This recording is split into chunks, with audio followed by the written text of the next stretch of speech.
very warm welcome to your Friday morning in beautiful Music City, USA. Welcome to Ramon, Kayla, and Will. We're powered by all Four Seasons Garage Doors on a birthday edition of the show.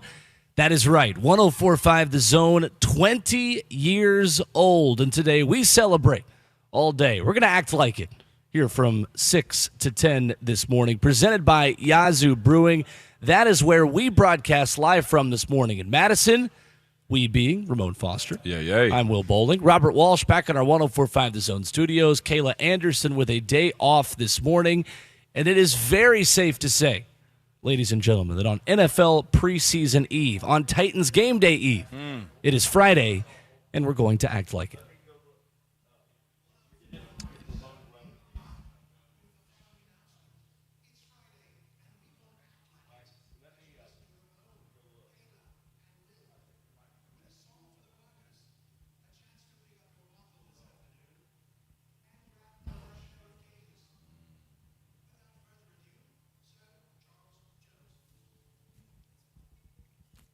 That is right.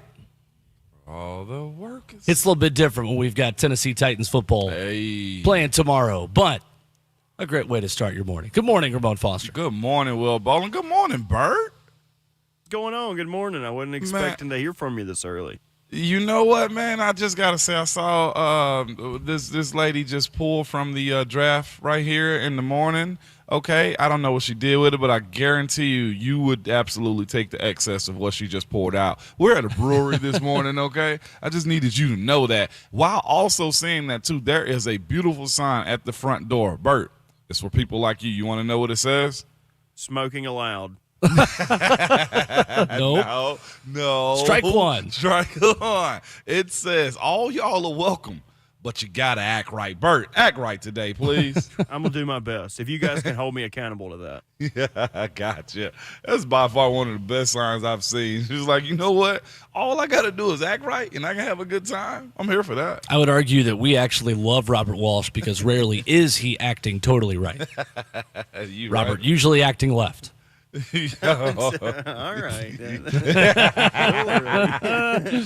Hey, that's one of them jokes right there. It's like, yeah, that's a dad joke, but you're not a dad on that one. Okay, we can't let that one pass. I love that Robert, at least when we get on this show, has to at least act like he laughs a little bit at my jokes. Off the show, there's no charade. It's just immediate anger. But the courtesy chuckle that is given on most shows that talk into radio signals around the country, I'm glad that it still applies to me for now. We'll see how much Robert warms up to us over the years and months as we do this show for a long, long time, and how much the dad jokes wear. We'll see. It's just nothing more deflating, though, as a guy is filling up balloons back there, pun intended on that one, okay? We're at Yazoo Brewing Company today, too, by the way, good people. But with that being said, it's nothing more deflating than the complimentary chuckle laugh. I've heard those before, and I'm just like, you know what? Just don't laugh at all. I knew it was bad after I said it. Don't give me the complimentary. Just... Why did you sound like Kawhi Leonard real quick right there? Oh, my goodness. There's nothing wrong with the chuckle laugh, but you know what? It's Friday, and we're going to act like it, though. I promise you that, man. We got a good one today, Will. It is Friday live from Yazoo Brewing in Madison. Looking forward to a great day with 104.5 The Zone, celebrating our 20th birthday, and we are of legal drinking age. The Zone will be of legal drinking age next year. So you can't pour any of the alcohol on any of the mics, on the FM signal, on the satellite. You wait for next year for that. Yeah. But instead, you can come out and grab a brew here as we celebrate 20th anniversary of the Zone throughout the afternoon. This is pretty cool, man. 20 years. I'm glad to be a part of it now, man. I know there's a lot of history before me, Will. You were here before me. That's what a lot of people don't know, man. You were laying down the law, Will, years ago. You know, look at you. They want to claim you're a young whippersnapper. You far from that, Will. You're a veteran in this game, man. Well, the shout-out I will give, and we'll talk about the history of the Zone throughout the morning. And if you want to send a happy birthday message to the Zone, you can do so this morning at 615-737-1045. We'll get to those throughout the show as it continues. But it is cool that we get to do this on a Friday, Ramon, because my best memories of listening to this station during the week, which means aside from Titans games, because listening to Titans games to Tennessee games through the years has been certainly a big highlight of listening to this radio station. But Friday mornings were a big deal because Friday mornings my dad would drive me to school and we would listen to The Zone as we went and got breakfast. Yeah. And we would drive through, like that was the rule, that if I was ready to go on time to leave for school on a Friday morning, then we'd go get breakfast on the way. It was like, all right, like I better wake up on time for Fridays and be ready to go. That's a challenge for a kid too. Of course. So it was Friday mornings. You would go to a breakfast place, and there was this place that had free coffee on Fridays for him. I wasn't really drinking coffee much at that point, but I will say, and I'll give a shout out to obviously the show at the time and the guest at the time, but every Friday, Jimmy Himes was on the Wake Up Zone. Every single Friday morning, and it did not matter what problems I had at school, what I was talking about. My dad and I knew, hey, shut up for the next 20 minutes and listen to whatever Jimmy Himes has to say about the Vols. Doesn't matter if we're mid-order for our breakfast, our chicken minis that morning or whatever it was. It was, hey, what we got to hear what Jimmy has to say about our running back who's got a knee problem going into the Saturday's game. So it is cool that today it's a Friday show. We're going to talk Vols with Brent Hubbs at 7:20. Our weekly guest from VolQuest.com, and just a cool day to tell stories about the Zone, but also preview the first Titans game of 2023. We do get a chance to do that. Like we get real ball. We had real ball last night. Heck, there may even be some games tonight, Will. But I'm excited for it. But again, being part of the 104.5 The Zone birthday celebration at Yahoo Brewing Company, man. Yazoo, golly. What am I saying? Yeah, and we're gonna have balloons popping throughout the morning too. We've already established that no one is shooting at us, but balloons have been popping this morning. So if you hear that in the background, don't be alarmed. That was terrifying. Yeah, it's genuinely horrible. It is. I don't know how we've done this now 3 times this morning, but it is genuinely a horrible way to start it. I don't even know what to think about it right now. I heard it and just shook. That's what I get for messing up the name, Yazoo Brewing Company. So maybe baby. listen to us the same amount this morning, but maybe don't put the volume quite as high in your car, because we don't want you we want you keeping it between the navigational beacons, like we like to say on the roads. So do not let the balloons popping here get you off track in your car this morning. Almost like hearing sirens on the song when you're driving down the road. Yes, it is. Yes, it is. It's the Andy Bernard. The fire is shooting at us. No doubt, man. But it's right like Kirby. Kirby Allen Kirby is putting his hands on the table. Hands where we can see him, Kirby. Yes, please. Oh, my goodness. Kirby got some nice, simple shoes on this morning, man. I meant to compliment him on his kicks this morning. They're just some regular Nikes, but they go. I love gray with white, man. I really do. See, he's already more observant as getting ready for his sideline gig tomorrow in Chicago, which kicks off in week 1 of preseason. Observant of what's going on around you. Back up to you, Mike, in the booth. We got to practice that as the day goes today. After all your points, just back up to you guys. No doubt, thanks, man. guys. And our esteemed, producer back in the studio is as observant as he is. I said something about games today. Curb, guess what I get? Information about the games we have today. All right, Falcons at Dolphins. Should be a good one. I watched that one. Bijan Robinson in that one, Will. Giants, Lions, Packers, Bengals, and Steelers, Bucks. Good day. Good slate, Will. Well, last night, C.J. Stroud struggled in his first game as a Houston Texan. Case Keenum, not quite as much. Tank Dell was pretty good, but C.J. Stroud was 2 for 4 for 13 yards before D'Amico Ryans turned to incumbent starter Davis Mills. He was 9 for 12 for 99 yards. Before Case Keenum, former Houston Cougar, took over for the end of that game. 20-9, the Texans knock off the Patriots, but the Patriots did not play most of their starters in that one. And then Drew Lock and the Seattle Seahawks beat the Minnesota Vikings and former NBA and Tennessee running back Ty Chandler, who had a lot of run for Minnesota. Night, didn't he? They did. He had a night last night. He didn't have a ton of yards, but his name got dropped off a lot of times. Absolutely. And Minnesota, of course, the team that will see the Titans next Saturday. But today we focus on tomorrow's matchup between the Titans and the Chicago Bears. And coming up next, we get to 3 players you expect to be the big performers tomorrow night. I'm going 2 on offense, 1 on defense. You can give your take as well at 615-737-1045. Conversation also starting in the F&M Bank chat, where you can watch the show live on Facebook Live, YouTube, Twitter, and Twitch, as we broadcast live this morning from Yazoo Brewing in Madison, the Zone's 20th birthday, and we're acting like it as Hour 1 begins on Ramon, Kayla, and Will.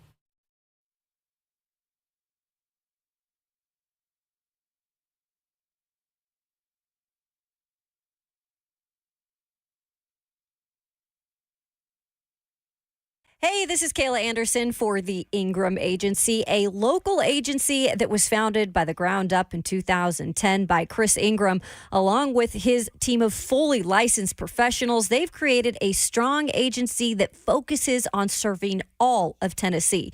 You need insurance? Well, this is the company to work with, specializing in a wide array of products, including auto, home, life, commercial, and even aviation.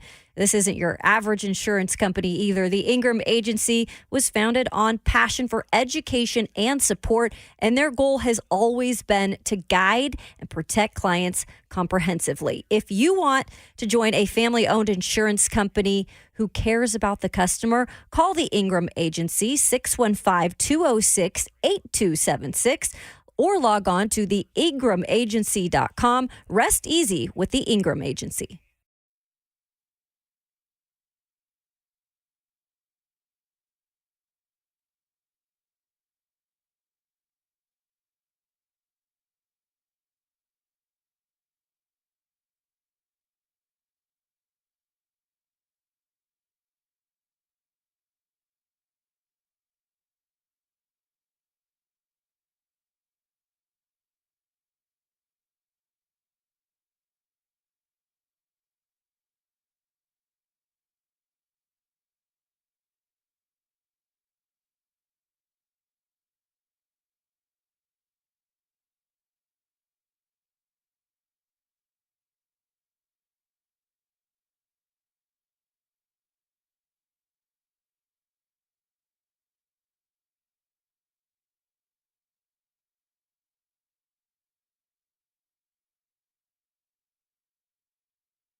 Friday morning on Ramon, Kayla, and Will, and it's powered by All Four Seasons Garage Doors. Visit allfourseasonsgarages.com/Nashville.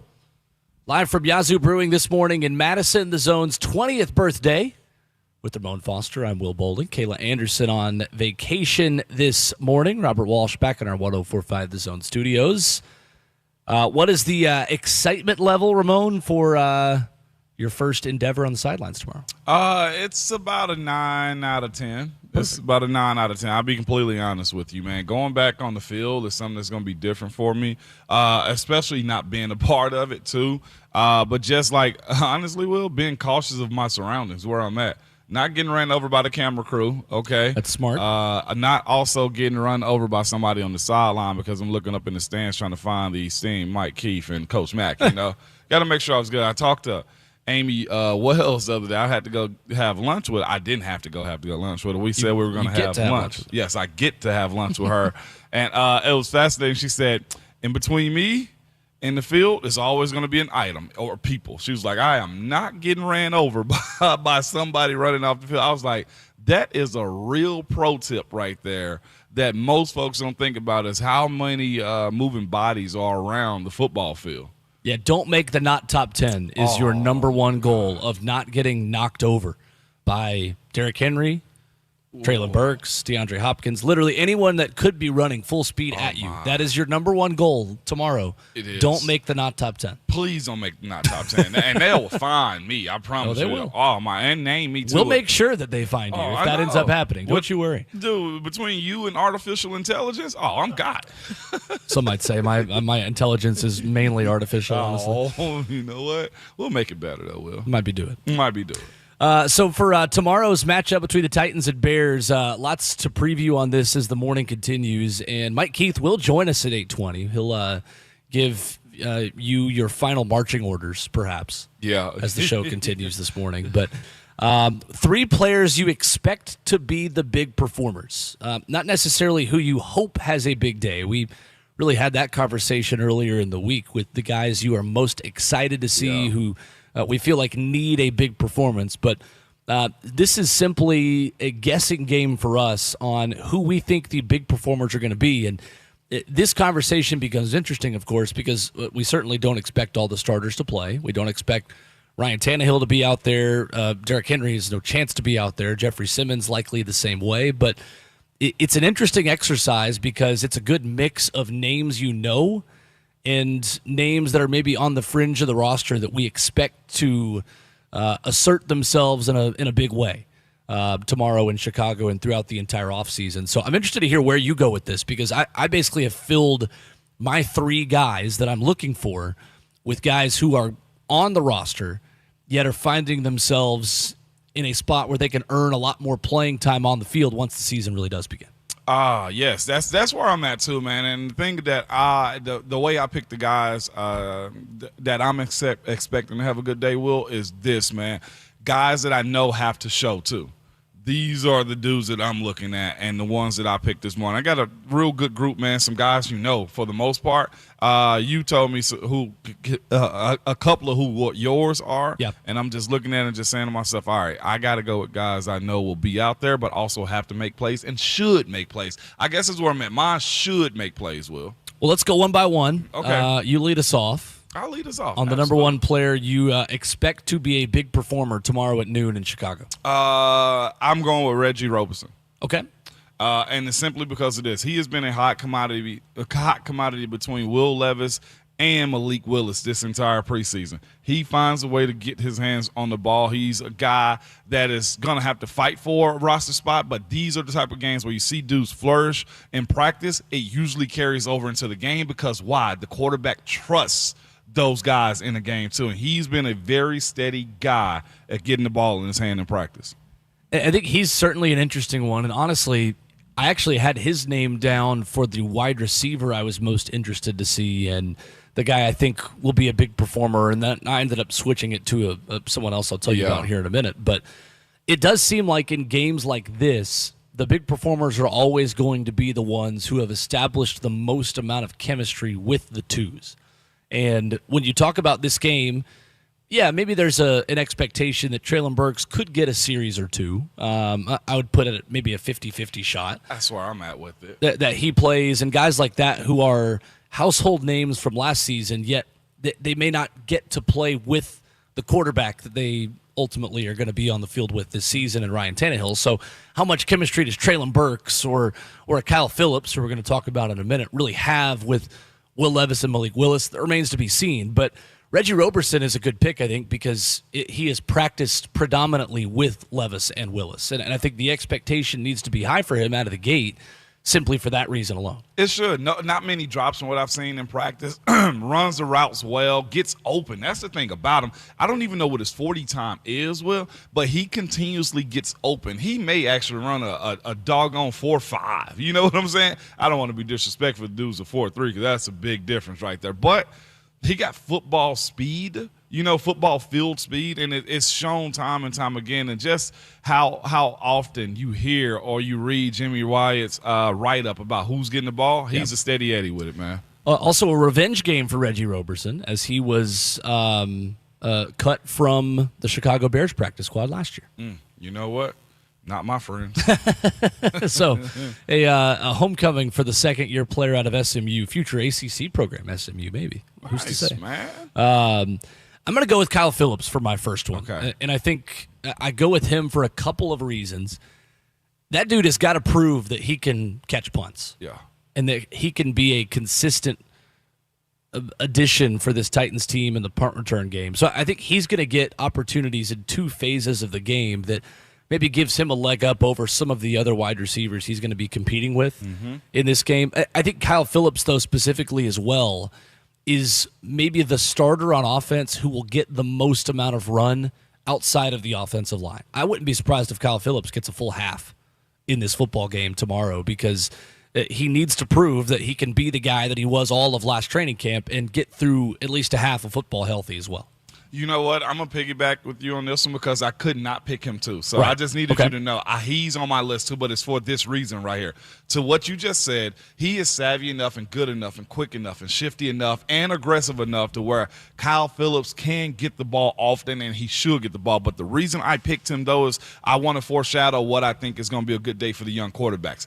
Neither one of them are my three players that I picked as far as who I'm expecting to have a good game. Right. But to have the experience of Kyle Phillips and the hunger that he has and the ability to run routes that he does too, Will, I look at him and say if Reggie Roberson and Kyle Phillips have a good day, we're talking a lot about those young quarterbacks on Monday. I think so, and I just want to see this team throw the football.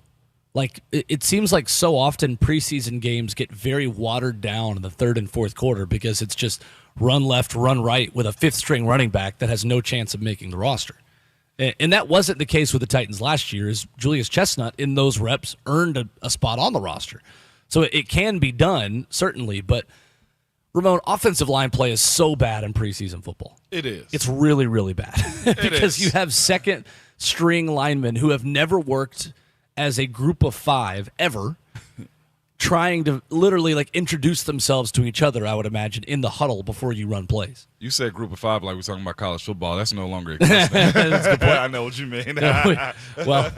We would have to give the addition that our co-host's beloved team is maybe in that group of five now. So we don't have to cover that today. But it is interesting though that if you do get into that scenario of third, fourth quarter where the offensive line isn't playing super well, I just want to see the ball get out of the hands quickly from the quarterbacks.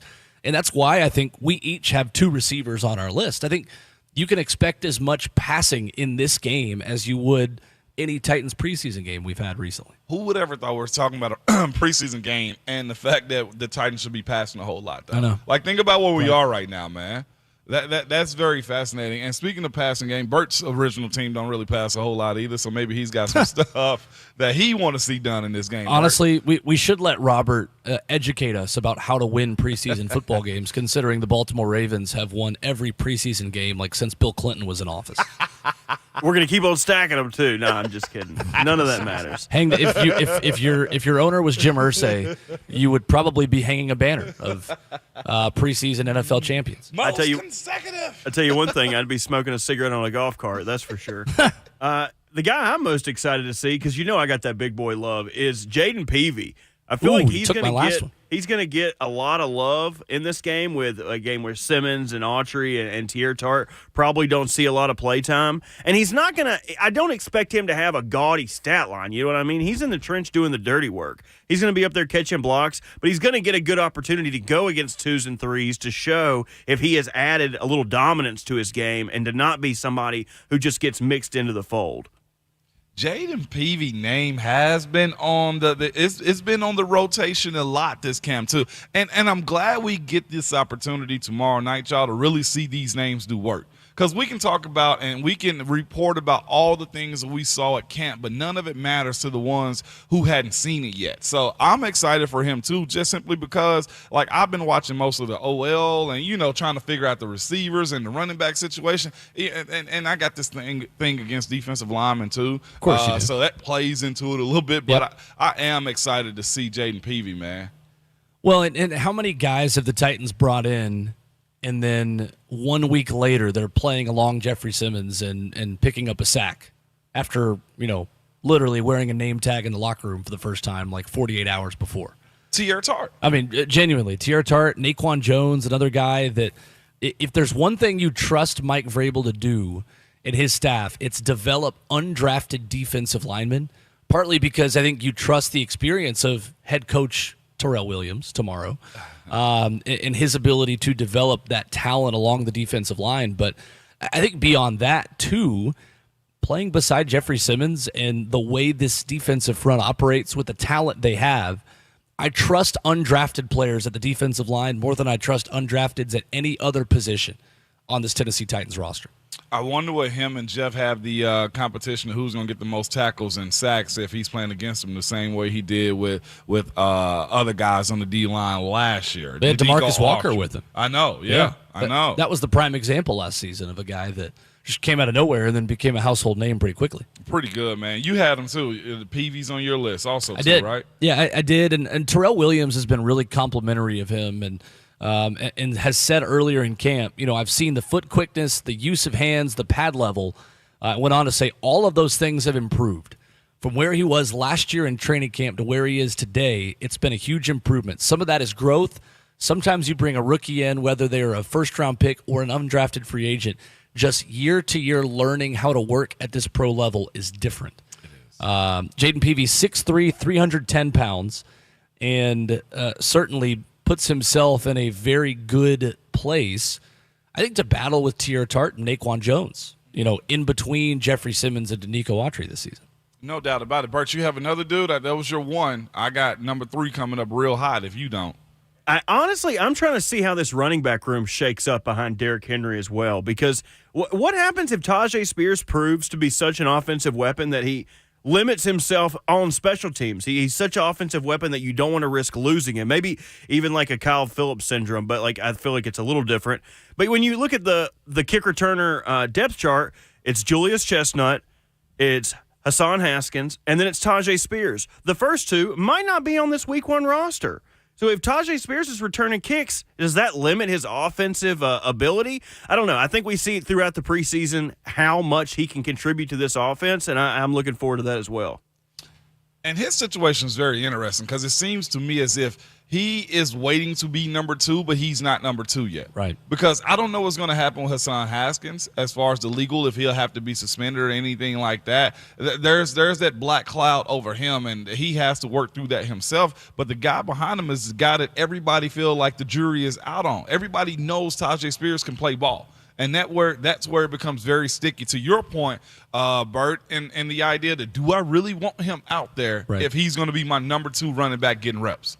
I think it's interesting because I almost already think of Tajay Spears as such a force on this offense. Like, it's almost like we just already assume that guy is going to be the 1B to Derrick Henry's 1A.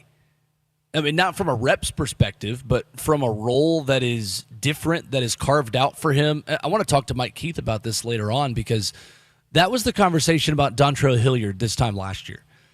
Remember how much we were talking about, look, the Titans for the first time have a healthy second running back behind Derrick Henry who can catch passes out of the backfield.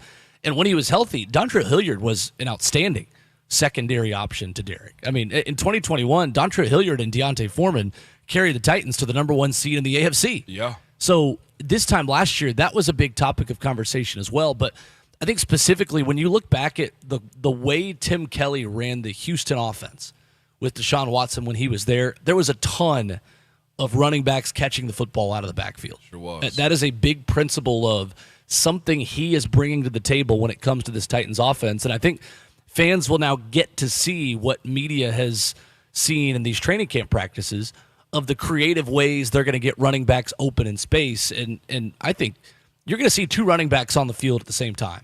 I think that's certainly one thing you're going to see. I think at the very least, you'll see Julius Chestnut and Tajay Spears on the field together. Very fascinated to see how much run they let Tajay get tomorrow. Me too. Speaking of Deontay Foreman, also current Chicago Bear. Yep, See him that's this right. weekend. My last guy, my number 3 guy, man, is a guy that plays a position that will have the spotlight on it. He is a guy that you will know the name of, but he is also a guy that he didn't get eclipsed by Arden Key, but I look at him and say if it wasn't for Arden Key being here, he'd probably be in that starting role. And that guy for me is Rashad Weaver. I kind of want to see this what is his 3rd year growth from him. Yep. I want to see him being. I think his situation in Pittsburgh got dropped, and he's clear and free and ready to go right now. So that black cloud is away from him right now. But this guy's range, his body type, his motor that he has too, and pursuit to the quarterback, I want to see him take advantage of some second-year guys. He will, I guess, and I don't want to be pro-Vol here, have his hands filled with Darnell Wright on this offensive line. I see that as a guy he's going to be able to see. But the reason I need a lot out of Rashad Weaver is I don't need him to get lost in the Harold Landry and Arden Key shuffle. Right. We need a solid number 3 at rusher, right? Arden Key's going to run hot. Somebody's going to need a break. Harold is coming back from the knee. Somebody's going to need a play, supplement yourself in that rush trio right there. It's a good pick. It's a really good pick. And considering the lack of depth the Titans intentionally have at edge rusher, it's crazy that Rashad Weaver is the bottom of the depth chart at that position. Titans don't carry a lot of edge rushers. They ask Harold Landry to play a lot of plays. What does that look like for him off of an ACL injury remains to be seen. Rashad Weaver, though, I think is in for a big season with a lot of snaps. And you're probably going to see Danico Autry come off the edge again this season like he did some last year. You'll see Arden Key come off the edge again. But I think now with the versatility the Titans have with 2 defensive ends who usually have their hand in the dirt, who can now rush the passer on the outside, Rashad Weaver is maybe the last edge rusher that's going to make this roster. That's what I'm saying. So if he is the bottom of that group, yet is 7-8 sack guy this season, you're in a really good place as a defense. Real good spot, man, which is he's not a young guy, but he's a guy that you say, man, we need it. My 3rd one quickly is Chris Moore. I think Chris Moore is a guy, you talk about players that flash in preseason being not with the 1s, but not really with the 2s and kind of being in the 1B group. Chris Moore is kind of between the backups and the starters for me, a guy that's going to come in and, 4 wide receiver sets, I think oftentimes 3 wide receiver sets. He's a special teams guy on this offense who had a good season in Houston. So I think Chris Moore is one who just the veteran presence that he brings into that wide receiver room when you're not going to have DeAndre Hopkins, I would imagine, on the field. I think he's a guy Will Levis and Malik Willis are looking for tomorrow, just as kind of a steadying presence in that room. 615-737-1045, our number. Coming up, one of the craziest stories in sports that almost happened last February on a guy that maybe would have played in the Super Bowl had one team made it. You're not going to believe this. Coming up next on Ramon, Kayla, and Will.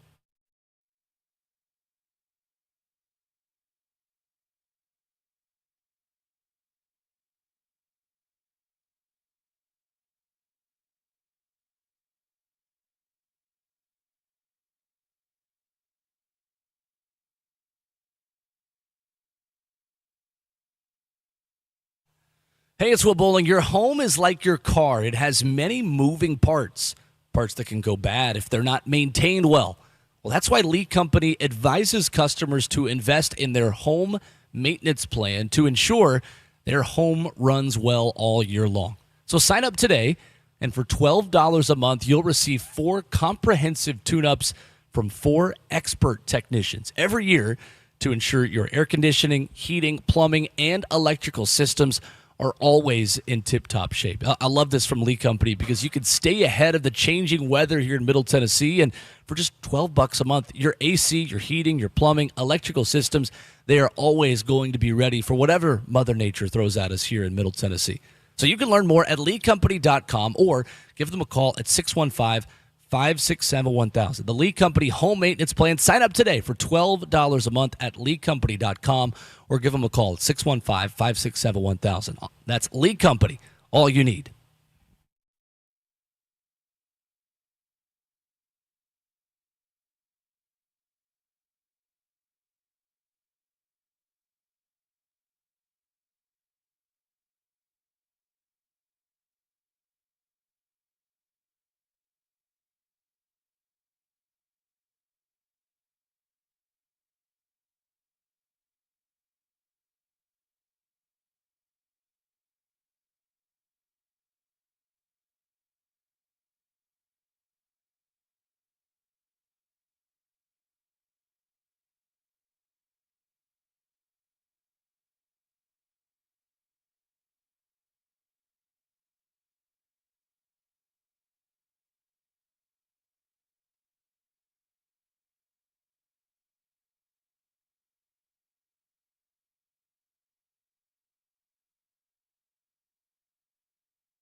Friday morning continues on Ramon, Kayla, and Will here in hour number 1. Coming up, a Titans practice report to begin your 7 a.m. hour.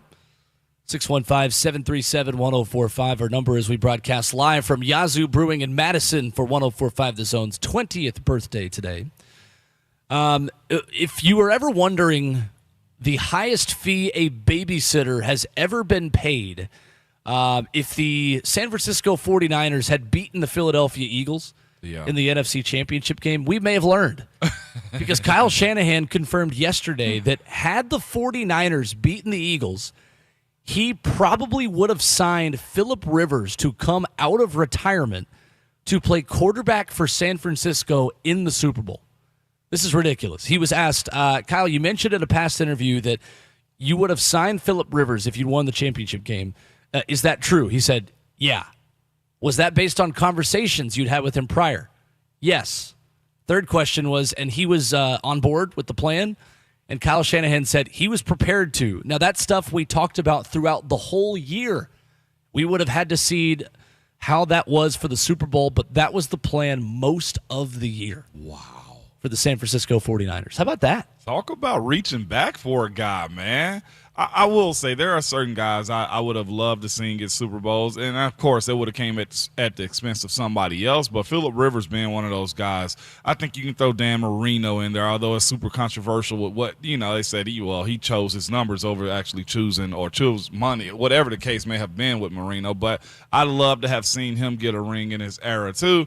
And what sucks is I feel like the NFL in some sense is getting to the point to where they're trying to validate you by ring or no ring in some situations. Right. I don't like it. If you're good, you're good. But to see Phillip Rivers finally walk on that field and be a Super Bowl starting quarterback, maybe potentially, if they'd have won that one, he would have had to have been the starter. And the experience, y'all. Have y'all gone to the Super Bowl just as a fan? No. Look, playing in it was awesome. I can only imagine having your team go or you be able to go there. It is such a ordeal, man. I enjoy it. And for Phillip to play as long as he did and not experience that, I know a lot of people's like, so what? That's AFC side. I like to see guys get their due sometimes. It is crazy. I mean, the fact that Brock Purdy, though, was as good as he was, yet they were still considering this, that's what doesn't make any sense to me. Like, Brock Purdy was not just treading water as the quarterback of the San Francisco 49ers. He was thriving. He was playing really well. Like, why? Why? I don't understand why this was necessary for San Francisco to even talk about doing. And my second question would be: was Tom Brady not picking up your phone calls? That's like, true. why would you call Phillip Rivers when Tom Brady's sitting right there? That's true too, Will. I mean, whatever. I mean, I know Tom obviously was still playing for Tampa, but Phillip's such a wholesome dude. As far as this offseason goes, if you wanted a quarterback, you could have just called Tom. My thing is, doesn't Tom have enough rings already? Right. That was my thing. I just like the experience of the Super Bowl was phenomenal, and considering that they were having conversations throughout the year, that's not tampering, I guess, if he's a free agent, right? He can for have Phillip Rivers? No, I mean, he was retired. Yeah, he was retired. He can have that conversation with him all year long. But maybe it does validate that opinion, talking about Tom Brady not picking up their calls, that you'd imagine if they're willing to do that, they had to have been all the way in on the Tom Brady sweepstakes and monitoring his situation this time last year with Tampa when he retired, then came back. Yeah. I mean, if Tom Brady probably was retired for another month, I would imagine he would have gotten more calls from Kyle Shanahan as well. Easily. Yeah. I don't know. That's always fascinating to me. Like, why go after the old thing? But I guess the old thing works every time. The old man is Tom Brady, I guess. Well, and for San Francisco, there are few teams in the league that could win a Super Bowl with a 15th to 23rd in the NFL quarterback. But San Francisco might be one of them. They might be. They could win the Super Bowl with the most amount of quarterbacks, maybe in the entire league. That'd be a good question. Which team in the NFL could win a Super Bowl with the most amount of different quarterbacks? Like, just talent around them. Kansas City, I would not put on that list. No, absolutely not. But, I mean, Philadelphia is probably a team that could win the Super Bowl with 10 to 12 different quarterbacks. I mean, heck, even the Dallas Cowboys, you might be able even to put in that conversation if they had a quarterback that didn't throw the football to the other team. A team that used to, the Seattle Seahawks, with the way that defense Absolutely. was stacked. They were a team that was able to do that, Yep. yes. Cam Chancellor was on the broadcast last night. He was so eager, man. I was listening to him. He was so mad about the way they were tackling and allowing teams to rush on him. Oh, he was so ticked off. Did you see the hit the Seahawks had on the Vikings Yes, on the first drive of the game? That was Kobe Bryant. Oh, my goodness. That was Kobe Bryant from Cincinnati. That's right. Who that was. Yep, sure was. Just a little aggressive. Yeah. A little too aggressive. Okay, how was Cam Chancellor in the booth, though? He was so excited. He was like, ready to go. whoa, yeah. I was like, oh, my God. I mean, I guess all those Legion of Boom guys, they just keep popping up because now Richard Sherman is going to be on Undisputed on FS1 with Skip Bayless. That, to me, like, you could never – I didn't know I could care less about watching Undisputed. Richard Sherman is a guy I already think is just completely reckless of the things that he says in the media. Yeah. Put him with Skip Bayless. He might fight Skip. A guy who he like tweeted at during his career and said, like, I've had more success in my life than you. That's still a thing that happened. Oh, my goodness. Terrible. I know. Not a Richard Sherman guy, to say the least. 615-737-1045.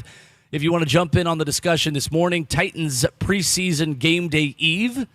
As we preview Titans and Bears, we'll do that coming up with Mike Keith at 8:20. Brent Hubb stops by at 7:20 coming up here in hour number 2. But when we come back, a practice report from St. Thomas Sports Park where the defense created some turnovers.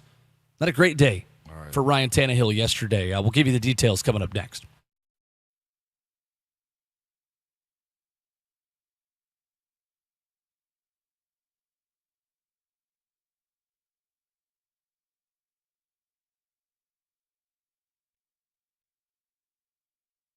When it comes to large home repairs, a lot of the time we homeowners pretend we don't see the warning signs. We're afraid of what we're going to hear. This is especially true with waterproofing and foundation repair.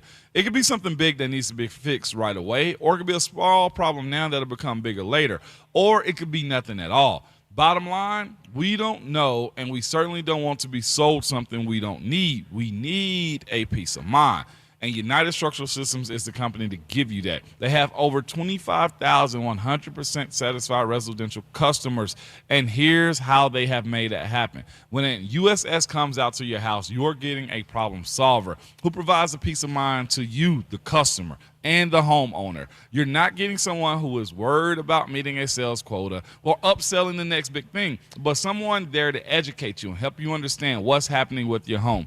At USS, their only measure of success is how satisfied the homeowner is and not a closing ratio. The attitude and culture is the reason also they keep their employees year after year. So you're going to be familiar with who's showing up to your door more times than not, from project managers to customer service to production. Some have even been at USS for 25 plus years. This is who you want doing repair work on your home, and this is who you want to call if you do need to use that warranty or get something done. This is a company who cares, and homeowners trust USS, keeping homes dry and stable. They guarantee their best, and they serve all of Middle Tennessee, Southern Kentucky, Western Kentucky, and Northern Alabama. You can reach them online at USSTN.com, or you can simply call them 615-488-7855.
What's going on? Good morning. 7:01 from the 104.5 The Zone Studios. I'm Robert Walsh. We almost had some real football last night in the first game of the night, and that is the Texans beat the Patriots 20-9, but they didn't start off so hot. Now Stroud hanging in, throws it to the near side, picked up. And on the return for the Pats, sidestepping ahead is Mills, takes it back across the middle.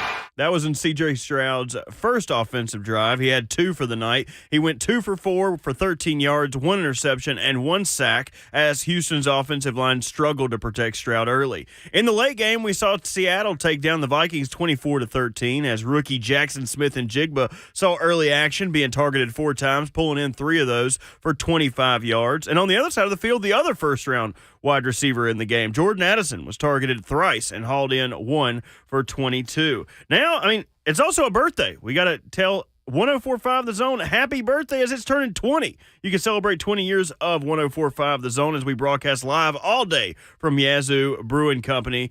And you can head down there right now for Ramon Kayla Will. For all your foundation repair and waterproofing needs, visit USSTN.com. Breaking news at once on your home for the Titans and the Vols. This is 104.5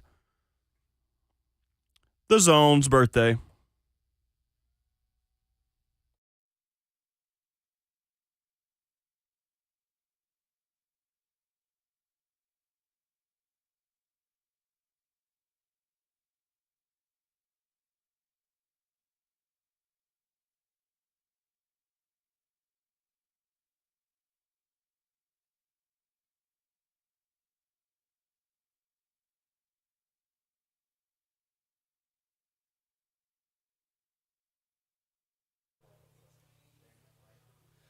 Happy Friday morning on Ramon, Kayla, and Will, powered by All Four Seasons Garage Doors as we continue the Zone's 20th birthday live from Yazoo Brewing in Madison this morning. Great to have you with us.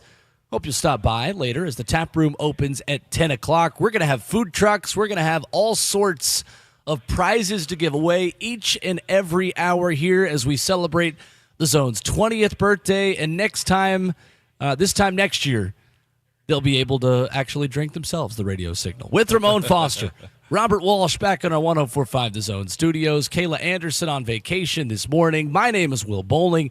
A Friday from Yazoo, and we're acting like it.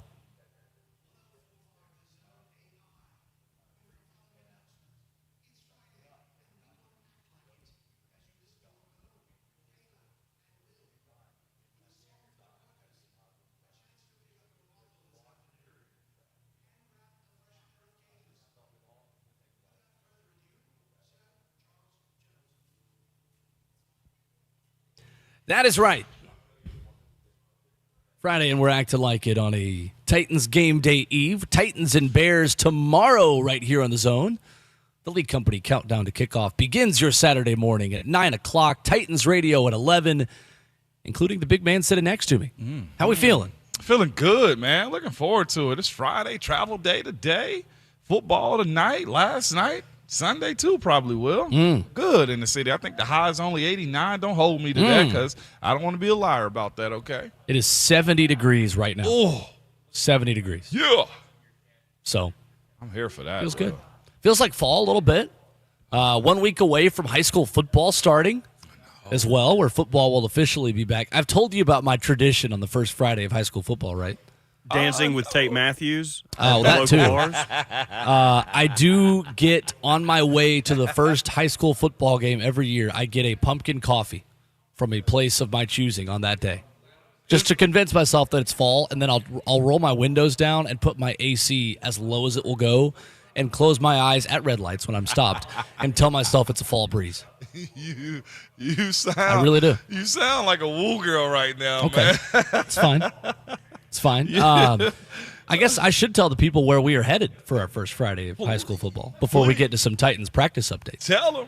Next Friday, we have got a team that I broadcasted for in college playing against a 6A powerhouse here in Middle Tennessee. We have got the Alcoa Tornadoes from East Tennessee, just outside of Knoxville in Blount County, taking on the Ravenwood Raptors. Next Friday, week 1. Right here on 104.5 The Zone. Can't wait. Gonna be big, man. Football's back. That's gonna be big, and it's funny too. I got a high schooler now, dog, and so I get all the alerts and stuff. It seems like every high school team in the mid-state has a scrimmage either last night or tonight. That's man. right. It's big time, dude. And my youngest played in his first tackle football game last night. Yeah, how'd it go? It went good. We're man. burying the lead. We were going to lead the show with this. We were supposed to lead the show with this, man. My young Miles, 11-year-old, playing 6th grade ball right now. He's wearing 78. Okay, my college number, a proud dad moment right there. Okay, but he's playing D-line. He's playing O-line. He played quarterback last night. If I'm not mistaken, well, I had to leave to take RJ somewhere. Always busy, but he scored a touchdown too last night, man. He got a thick 6 last night, man. I was happy for him. Wow.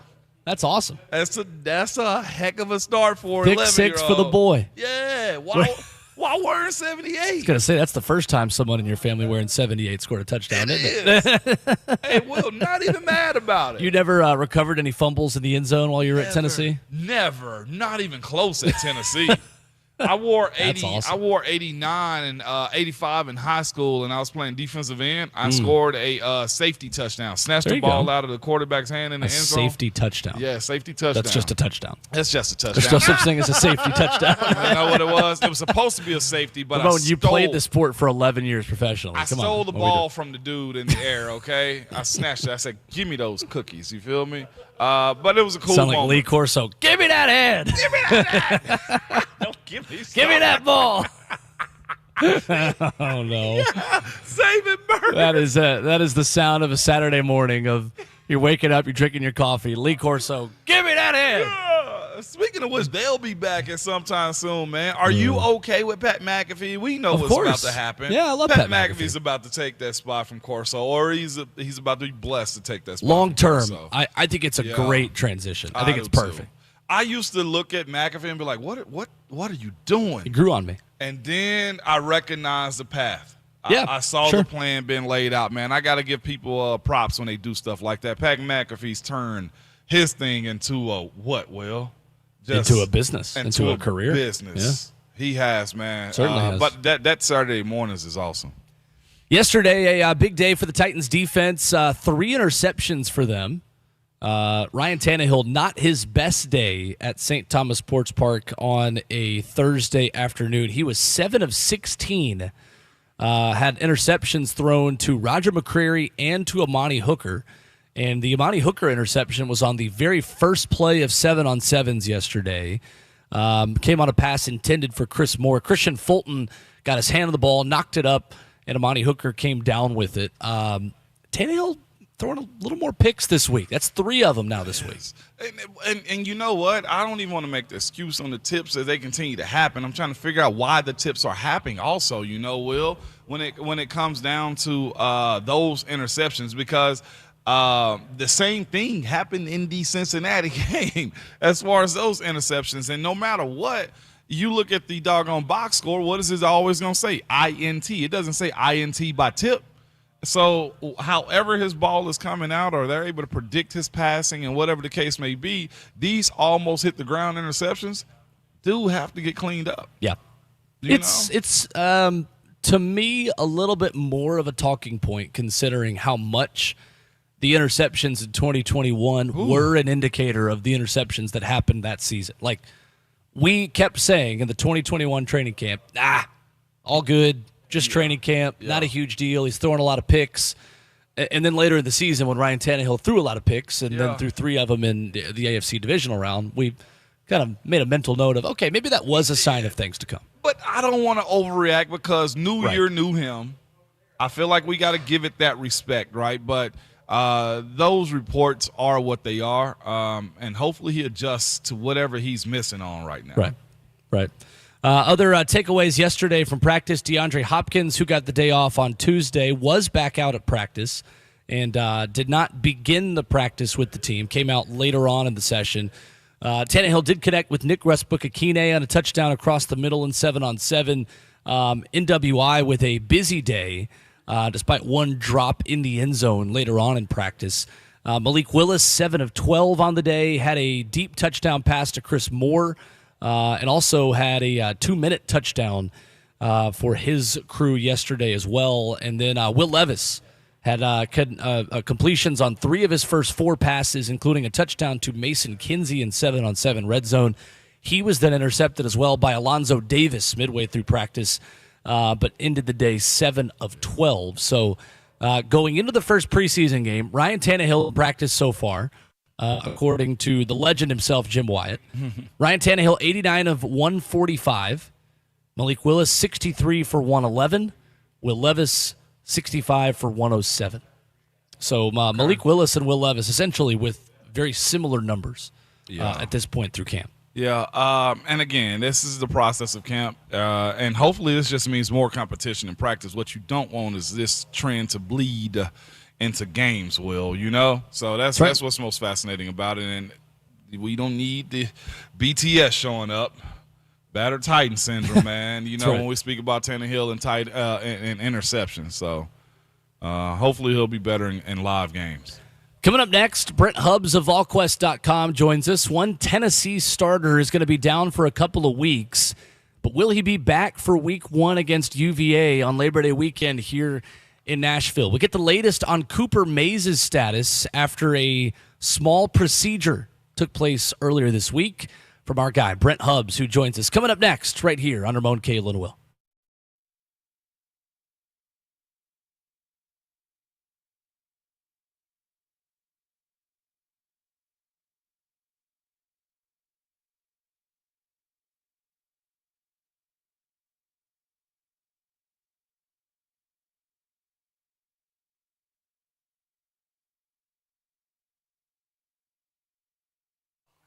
It's Ramon Foster for Two Rivers Ford. And if you did not know, the F-150 has been the best-selling truck for 46 years. Yes, and Two Rivers Ford has been the leading F-1 Ford dealer in our community for 40 years. Two Rivers Ford has a huge selection of F-150s on the lot right now, and they're all priced below MSRP. You see, Two Rivers Ford always sells for the best price. Their trucks are clearly marked, so guess what? No gimmicks, no shenanigans, just an honest deal and a speedy process for you. And did I mention also, Two Rivers Ford has non-commissioned salespeople, so you're never worried about being pressured into buying something. You see something you like, you get that. If you don't like that, guess what? It doesn't bother them because they're non-commissioned salespeople. There's a reason Two Rivers Ford has been the best in business since 1983. So if you're in the market for an F-150, call, or go see my friends at Two Rivers Ford, located in Mount Juliet, just 7 miles east of the airport. Two Rivers Ford, powered by Ford, driven by people.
The Ingram Agency, a local agency that was founded by the ground up in 2010 by Chris Ingram, along with his team of fully licensed professionals. They've created a strong agency that focuses on serving all of Tennessee.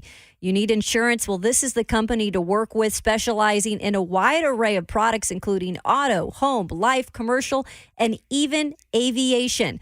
This isn't your average insurance company either. The Ingram Agency was founded on passion for education and support, and their goal has always been to guide and protect clients comprehensively. If you want to join a family-owned insurance company who cares about the customer, call the Ingram Agency, 615-206-8276, or log on to theingramagency.com. Rest easy with the Ingram Agency.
Friday morning continues on Ramon, Kayla, and Will, powered by All Four Seasons Garage Doors. Live from Yazoo Brewing in Madison this morning.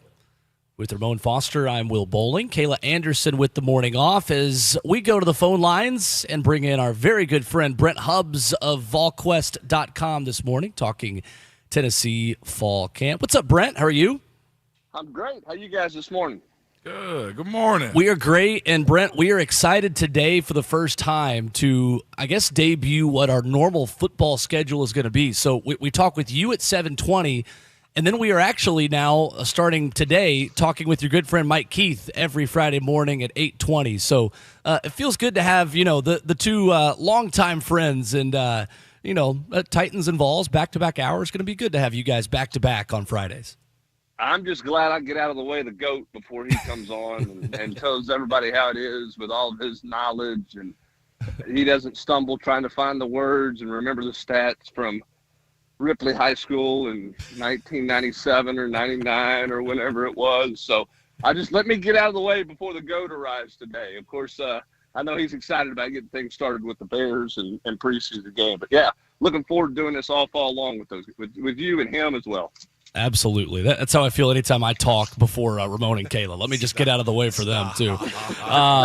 Brent, the big news this week for Tennessee Fall Camp, the status of Cooper Mays, who Josh Heupel says underwent a procedure earlier this week. What can you tell us about his status, and what's the likelihood that we see him when Tennessee opens the season against Virginia here in Nashville?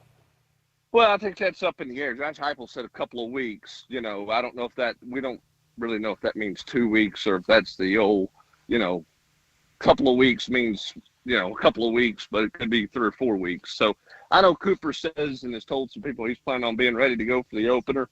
But we'll see. He's not going to go anytime soon during fall camp. And so this is a time for Tennessee to find, they were looking for their backup center anyway. Now they're looking for potentially a starting center for the opener. Now Cooper won't be out an extended period of time. If he misses the opener, I think that would be the only game he would miss. But his plan is to play in the opener there in Nashville. But that'll be the doctor's call, not Cooper's call. If you don't mind standing in your line a little bit, how are the tackles looking right now? Because that's going to be one of the biggest conversation is, Joe Milton being comfortable in the pocket, and those tackles play a huge part in that because they're new. At least one of them will be for sure this year. What does that look like from your eyesight? Well, I think John Campbell, the transfer from Miami, is really starting to settle in, Ramon. That's a guy that started every game at Miami. He's played in big games. He's played against quality opponents. His challenge this spring, one was to get healthy because he was a little banged up, and B, to get the understanding of the pace of this offense. And I think you're seeing John Campbell settle in, start to grasp all that they're doing. The offensive line wasn't great yesterday in the first scrimmage. They were better yesterday probably than they've been in some individual drills. Now, I'm not an offensive line expert. I think part of that has to do with Josh Heupel's system. When you put the ball down and start playing, there's probably some things they do system-wise with pacing and everything else, putting so much stress on the defense that it probably helps an offensive line a little bit. Were they perfect? Absolutely not. They certainly had issues yesterday, as you would expect. But I think that John Campbell is moving in the right direction at left tackle. I think he's made strides this week. And then on the other side, that's probably going to be a platoon system like it was a year ago with Jeremiah Crawford and Gerald Mincey. My guess is probably not going to be a ton of separation between those two, and they'll end up splitting most of the game. And Glenn Ellerbe, Tennessee's offensive line coach, has a history of being comfortable rotating guys. Now, he doesn't want to rotate every position, every other series, but it's not uncommon for him to play a different guard or a different tackle in the second quarter than he played in the first quarter, particularly if the offensive pacing is going the way that they want it to go. So I think that the tackles are making strides. I think right now, if you're playing a game tomorrow, I think the two bigger questions is, how's Ollie Lane going to play at center if Cooper Mays is out, which he's out right now? And then what does that left guard spot look like, which was going to be Ollie Lane's, I think, to open the season. Now is it Jackson Lampley, who's got a little bit of experience? Is it Addison Nichols? I'm told Addison Nichols had a better day yesterday at guard in the scrimmage than he's had to that point in fall camp working at center. So maybe he's just more comfortable at guard. So we'll see. Glenn Ellerbe saying earlier this week, Ramon, they would really start to dial in on it after the first scrimmage, and that starts to take place today.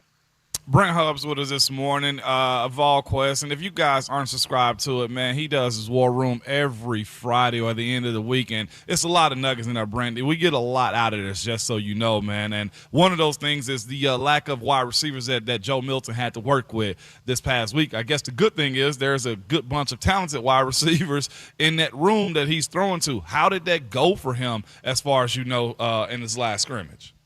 Well, I think it's a little bit tough. You know, when you go out there and you don't have Ramel Keaton, you don't have Brew McCoy, you don't have Dante Thornton, you don't have Squirrel White, that's your top 4 wide receivers. They didn't scrimmage. Now, what that means is opportunities galore for young guys. And I think Chaz Nimrod, who is the redshirt freshman from Arkansas, Ramon, I think he's starting to figure it out. I think, you know, you've seen him the last 3 or 4 days on the practice field. Routes look smoother. He doesn't look like he's counting steps with his head down when he's running a route. He looks like he's trying to set a DB up. He knows where he's going. You can see him kind of right in front of your eyes gain confidence even in individual drills. So it's starting to happen for Chaz. Now, does that mean he's going to be an All-American or an All-Pro this year or All-Conference player? No. I mean, there's the guys in front of him. But I think the light's clearly starting to come on for him. And I think Caleb Webb is another guy who the light's starting to come on with. But for Nico and for Joe yesterday, it was different. You know, you spend all your practice time working, you know, with these number 1 receivers, and then they're not out there.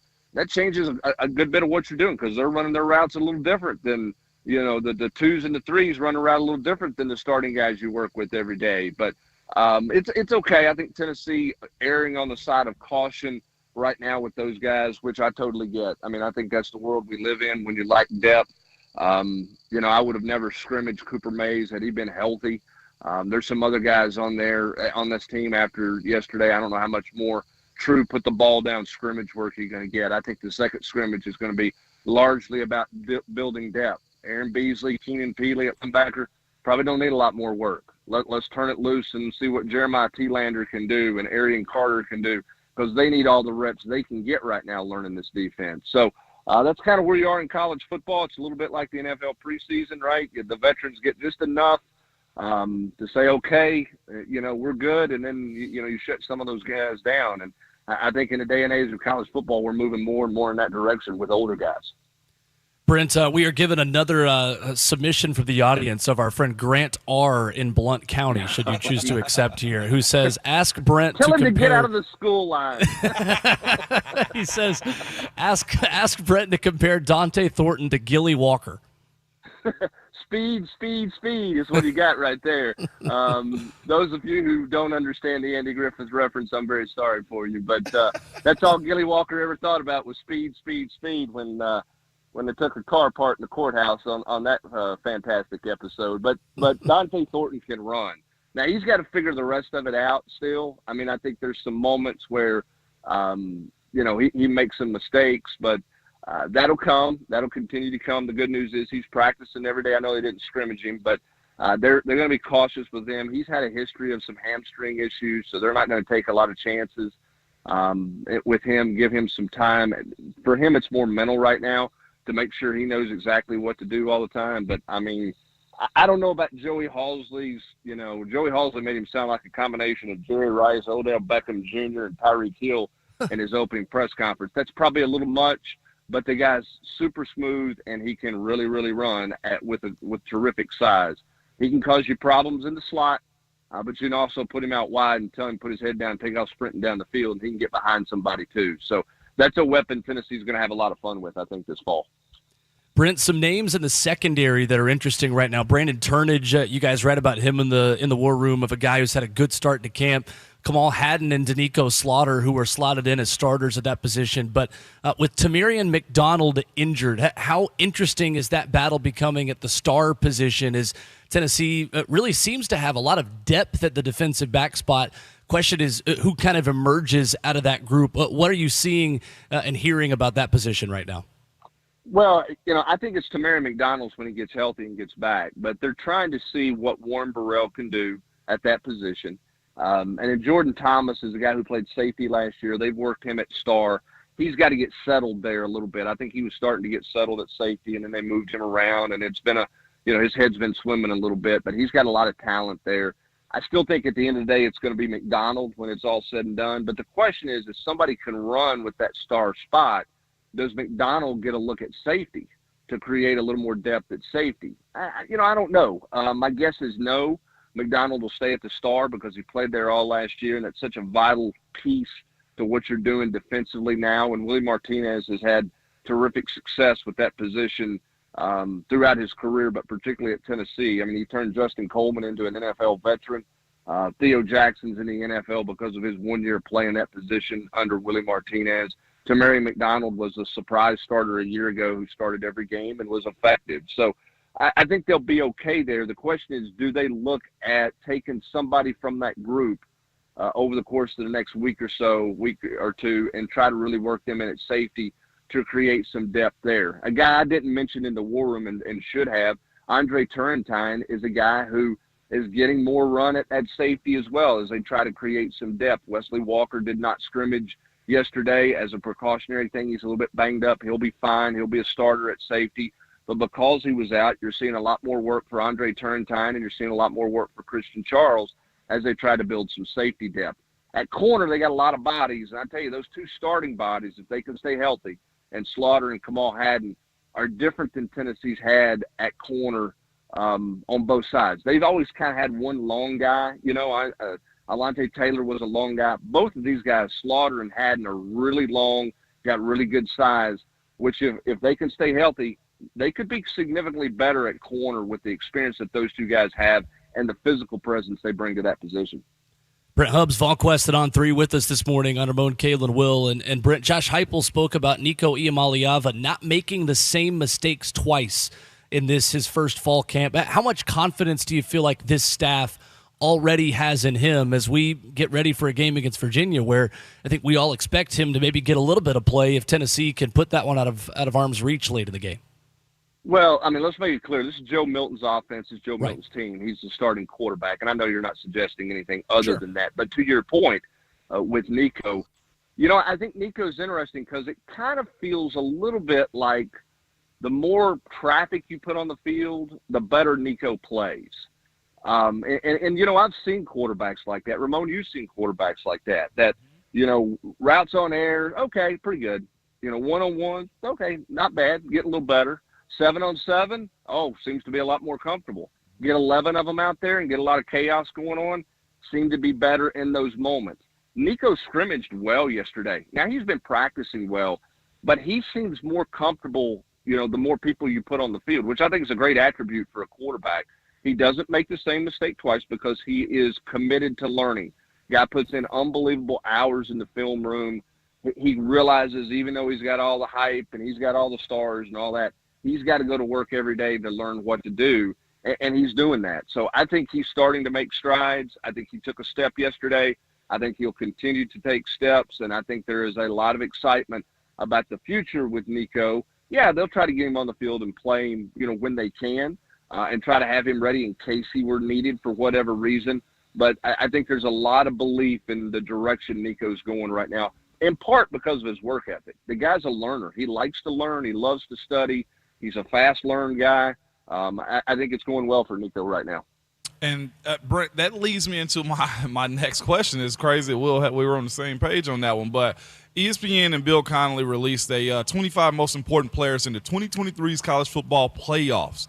And there's one particular line, and Joe Milton's number one on this, is the most important player. But the last sentence of that said, forget spoiler talk and put them in the national title if Joe Milton can basically understand the not taking too many sacks, getting out of the pocket, and letting it all fly. And it says, no pressure, Joe. Do you kind of agree with that Joe Milton can kind of set the 2023 college football playoffs on his head if he does play within the realms of his playmaking ability? Ramon, I think that there's way too much pressure being placed on Joe and way too much hype being placed on Joe right now. Now, do I totally disagree? I mean, if Joe Milton plays like Hendon Hooker did a year ago, is Tennessee going to be in that conversation? Yeah, they possibly could be. But you know what? To do that, they're going to have to be 2 or 3 possessions better a game on defense against big-time opponents. The offensive line is going to have to hold up to give Joe a chance. They're going to have to be able to run the ball effectively as well. You better stay healthy at wide receiver, and Dante Thornton better be the freak that people act like he is. So, this is an 11-man game on both sides of the ball. And it starts with the quarterback. There's no question. Joe's got to play well for Tennessee to live up to the hype. So, yeah, there is pressure there. I just think that my concern, if I were Josh Heupel, would be a little bit of all this notion that he's a Heisman contender. He's Anthony Richardson of this draft. He's going to jump up and be a top 10 pick. He's the key to Tennessee being in the playoff run. I mean, that's a lot on a guy who lost his job, and a guy who's still got some things he's got to prove. Now, I think he's playing well. I love his leadership. I think he's got a better command. But Joe has also admitted, one of his issues a couple of years ago is he had a hard time putting a bad play behind him. Look, football's a game of failure, right? You better be able to put a bad play behind you. So where is he with that mentality? I still think there's a lot of prove it with Joe. Talent, no question. Is he better than he's ever been at Tennessee? No question. Is he, all of this and all of that they're talking about right now? Man, that's tough on a guy who's yet to prove it. And, Brent, that was honestly the dose of reality I was looking for right there. It's just, as Coach Dave McGinnis would say, just keep your powder dry, right? That's all we're looking to do in this season. Just keep our powder dry, man. Don't overdo this. Right. And I think that's the biggest thing. And I think that's the thing Joe has to understand. Look, you've got help around you. You know how this system works. You saw it. It's not all on your shoulders, even though everybody out there is trying to portray it that way. Just go play. Now, the thing Joe's got to do is he does have to cut it loose, right? You can't hold the ball and take sacks. You got to understand. And Josh Heupel talked about this yesterday.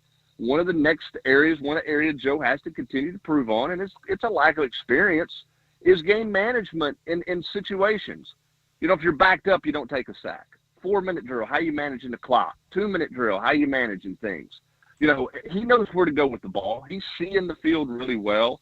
Physically, he's delivering the ball better than he's ever delivered it. All those things are going in the right direction. He's still not a guy in this offense who's played a ton of football. And so, you still got some things you have to learn. And Joe's just got to be Joe and not try to be any more. I think in Bowling Green 2 years ago, the Pitt game early on 2 years ago, he tried to be more. He tried to be the superhero. You don't have to do that. Just go play. Now, here's the unknown factor, too. What's his legs look like? How do they use him that way?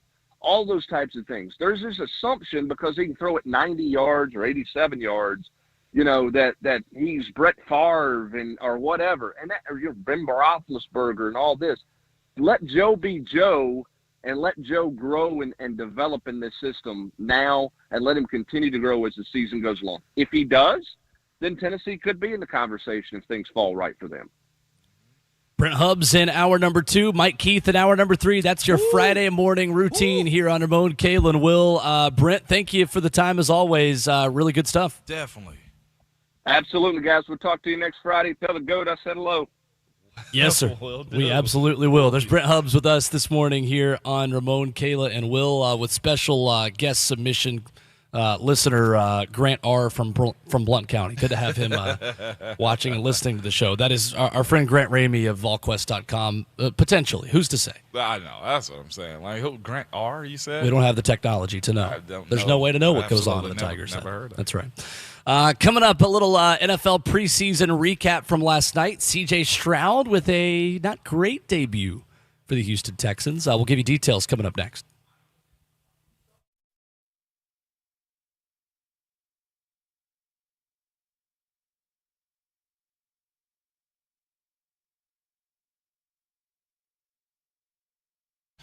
It's Ramon Foster for Zen Sports, here to tell you about Zen Sports, the new sports betting app in Tennessee, revolutionizing sports betting rewards. What if I told you that you were wasting your time and money betting on any sports book that's not Zen Sports? And you probably say, why, Ramon? Well, I'm here to tell you why right here. Zen Sports offer real cash rewards for those lucky enough to be in Tennessee. And that means no funny money, points, or credits. For a welcome bonus, you can earn 5% cash back on every bet you place for the first 15 days with no limit on your bonus either with the use of a referral bonus code. And earn up to 3% cash back on your bets after that with the Zen Sports Loyalty Program. So make the switch today and start betting on Zen Sports. Your wallet will thank you. And if you have a gambling problem, call 1-800-889-9789. Terms and conditions apply. You must be 21 years or older and present in Tennessee to bet.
Having a good time on a Friday morning, celebrating 104.5 The Zone's 20th birthday here on Ramon, Kayla, and Will, and all day.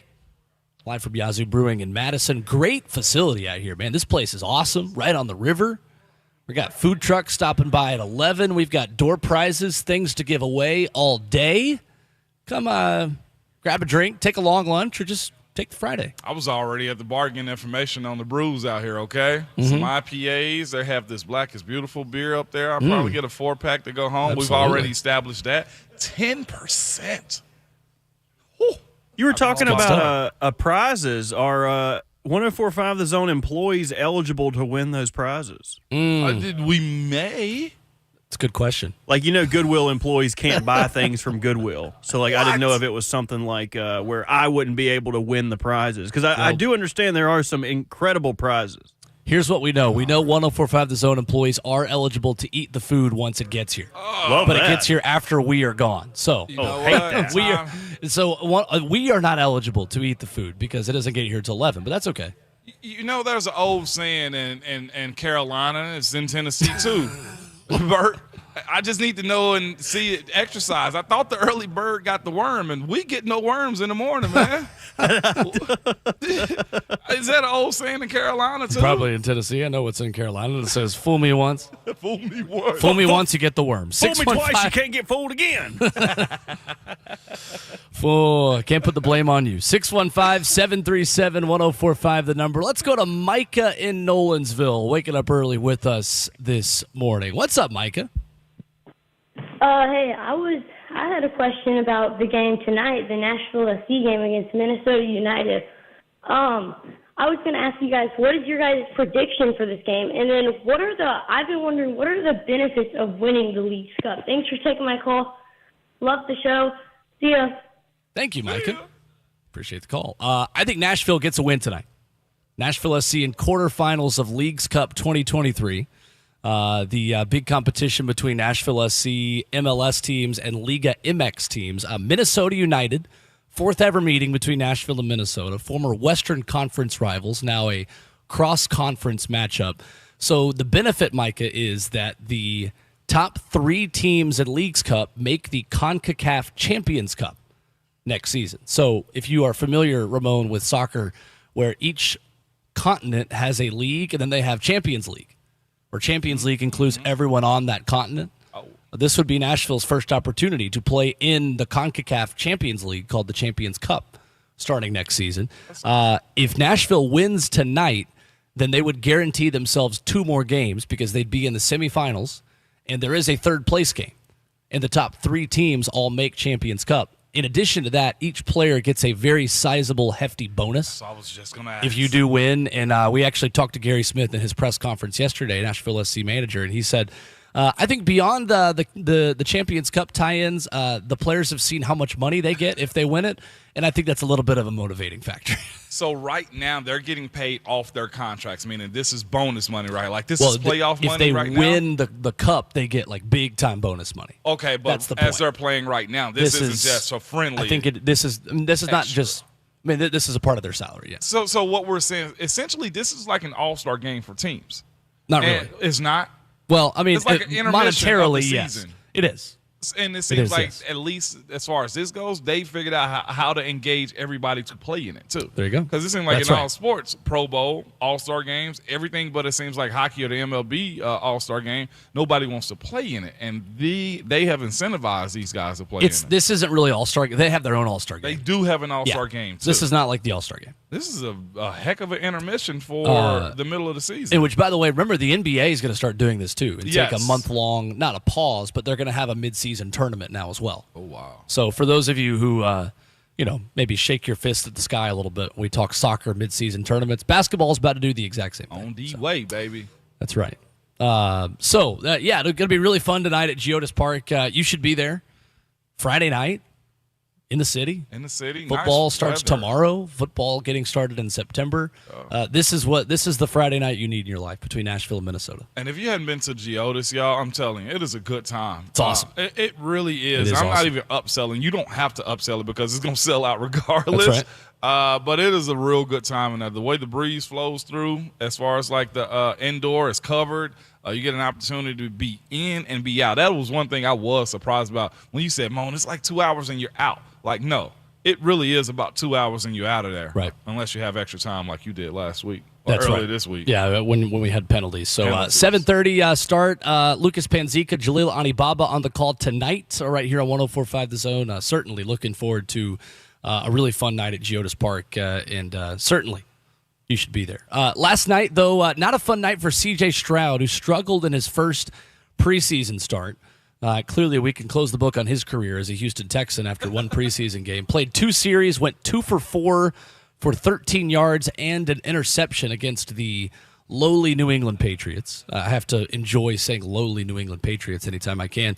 Davis Mills behind him, 9 for 12, 99 yards, as the Houston Texans beat the New England Patriots 20-9. The Patriots did not play very many starters. Second-round draft pick Keon White had a good debut. Defensive end out of Georgia Tech, who was solid, 3 tackles, including another forced turnover from Davis Mills. So that was Houston and New England last night, and then Seattle with a 24-13 win over the Minnesota Vikings. Minnesota with Nashville's Ty Chandler getting the start, 41 yards on 11 carries, the Montgomery Bell Academy graduate with a nice day. I just wonder how much gas the Patriots are saving because all the people that's jumped off the wagon. Band has gotten a little smaller, huh? Could that be your team? Couldn't be my team. Thank you so much. 615-737-1045 is the number if you want to jump in. And coming up in hour number 3, the second half of the show, Terrell Williams talks about the opportunity he gets tomorrow as the Titans' acting head coach as they take on the Chicago Bears. Hear from him coming up next right here on RKW.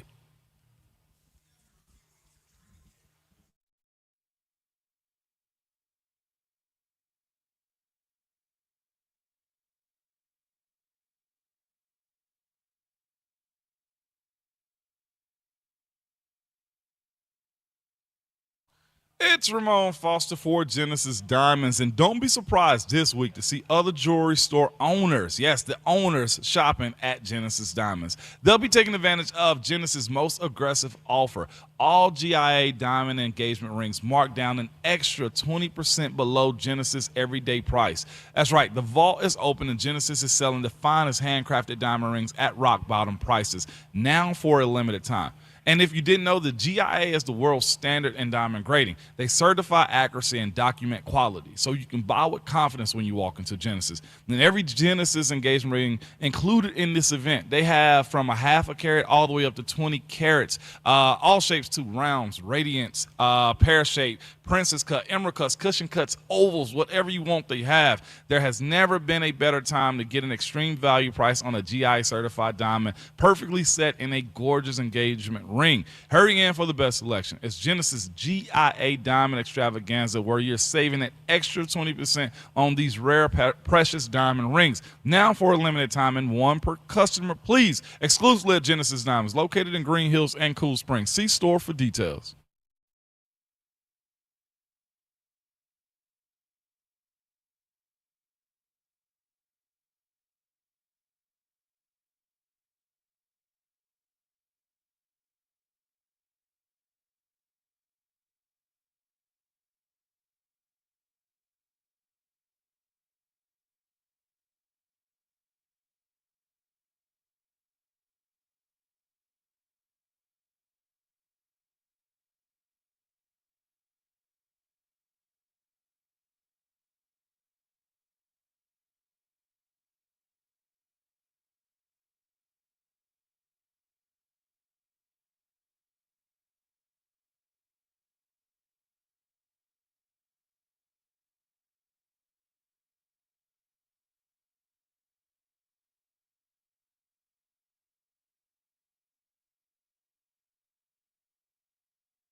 Just a hair before 8 o'clock. Good morning from the 104.5 The Zone Studios. I'm Robert Walsh. We almost had some real football last night. The first game, Texans beat the Patriots 20-9, but it didn't start off so hot for C.J. Stroud. Now Stroud hanging in, throws it to the near side, picked up. And on the return for the Pats, sidestepping ahead is Mills. Takes it back across the middle.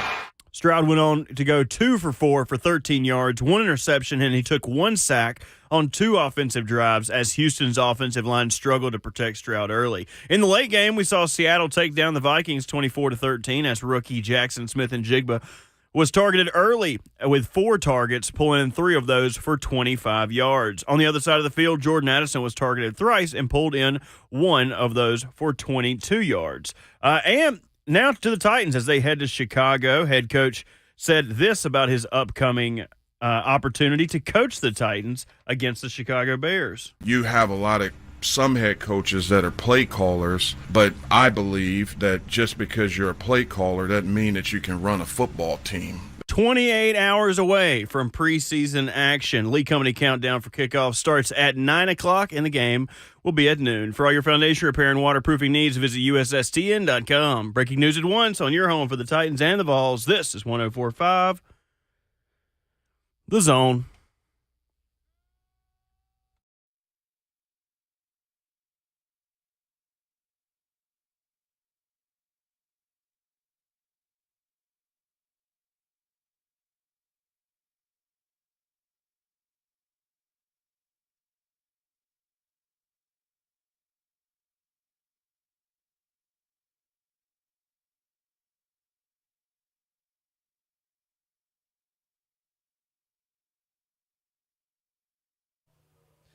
Off and running on a Friday morning edition of RKW. We're powered by all 4 Seasons Garage Doors right here on 104.5 The Zone's 20th birthday. That's right. We're live all day from Yazoo Brewing here in Madison. Looking forward to a great afternoon. That's 900 River Bluff Drive. Tune in. You can hear special guests, and be sure to come by, celebrate with us right here. And Yazoo is opening their tap room extra early today, 10 a.m., just for us and for you, our listeners. So come by and see us.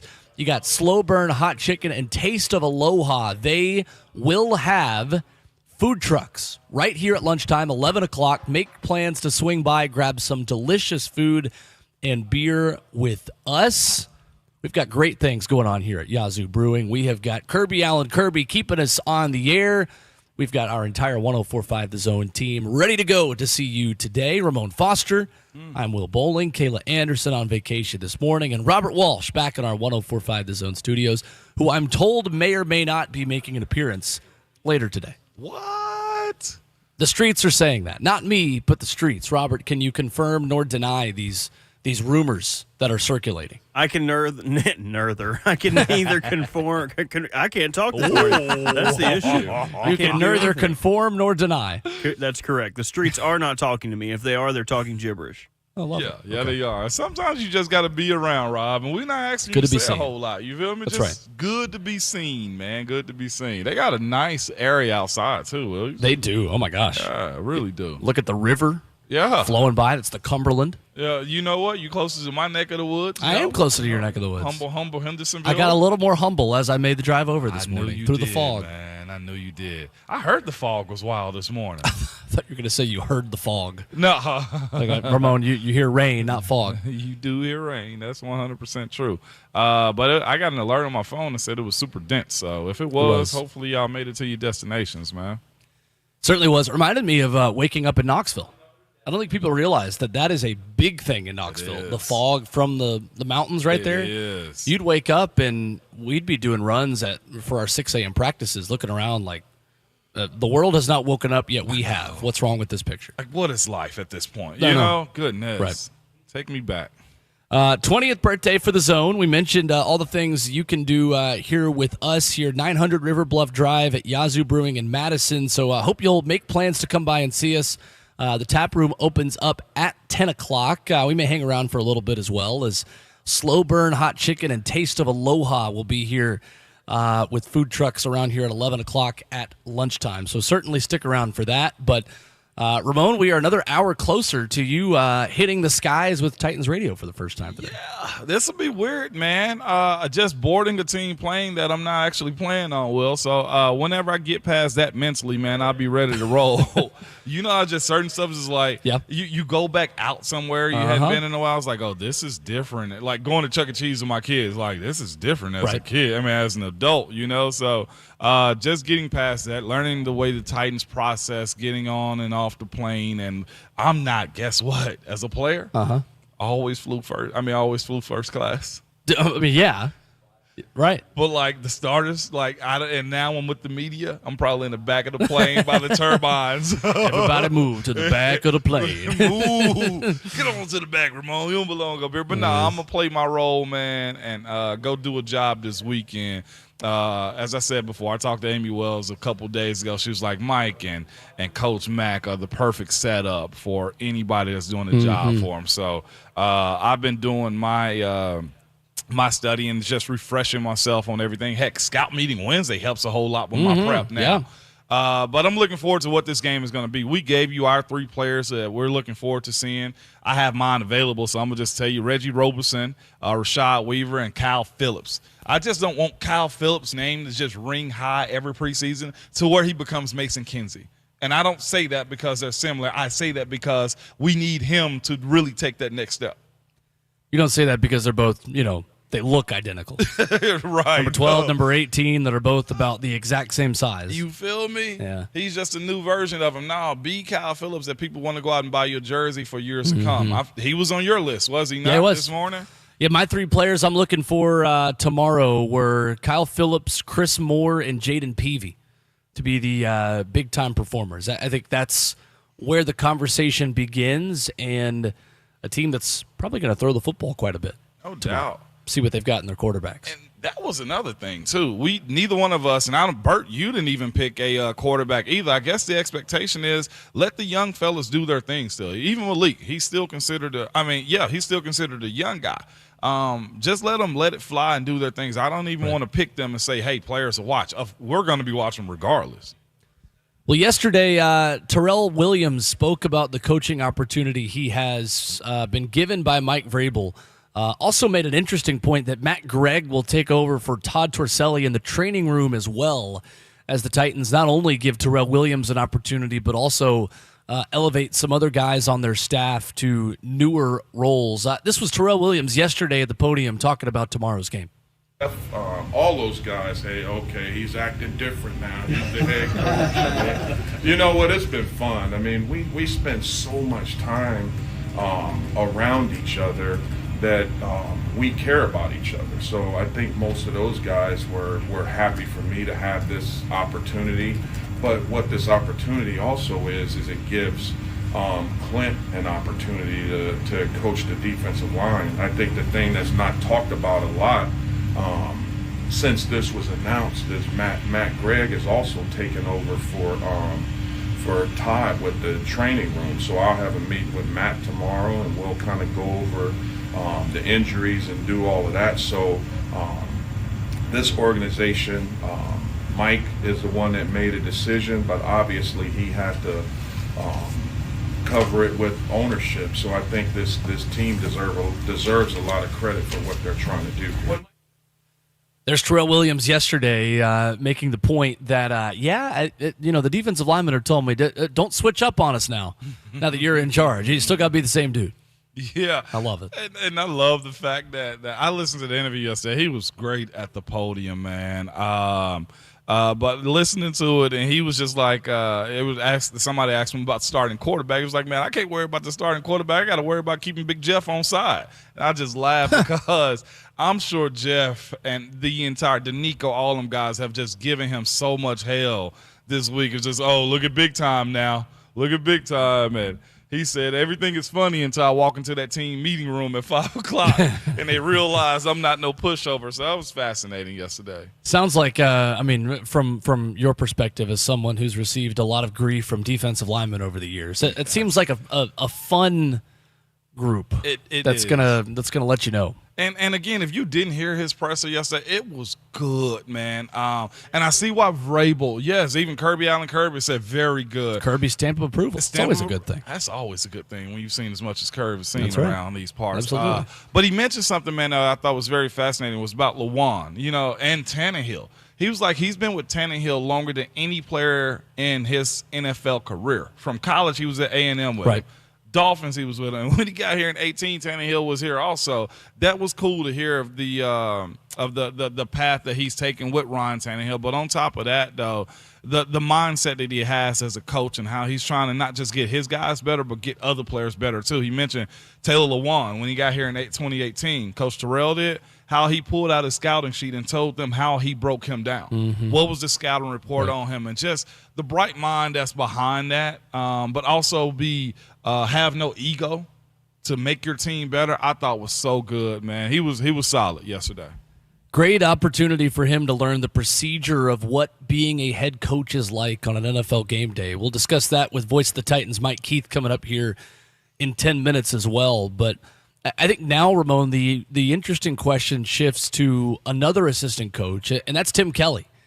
How much of a new scheme can we expect to see tomorrow in preseason? I think certainly you're going to see some differences in what Tim Kelly calls, but how aggressive is he willing to be, and how much do the Titans still want to hide from teams, in your estimation, tomorrow? I think it'll be very vanilla because the coach's mindset is, win the game, but he's supposed to be able to put the players, specifically these young players, in a position of being successful.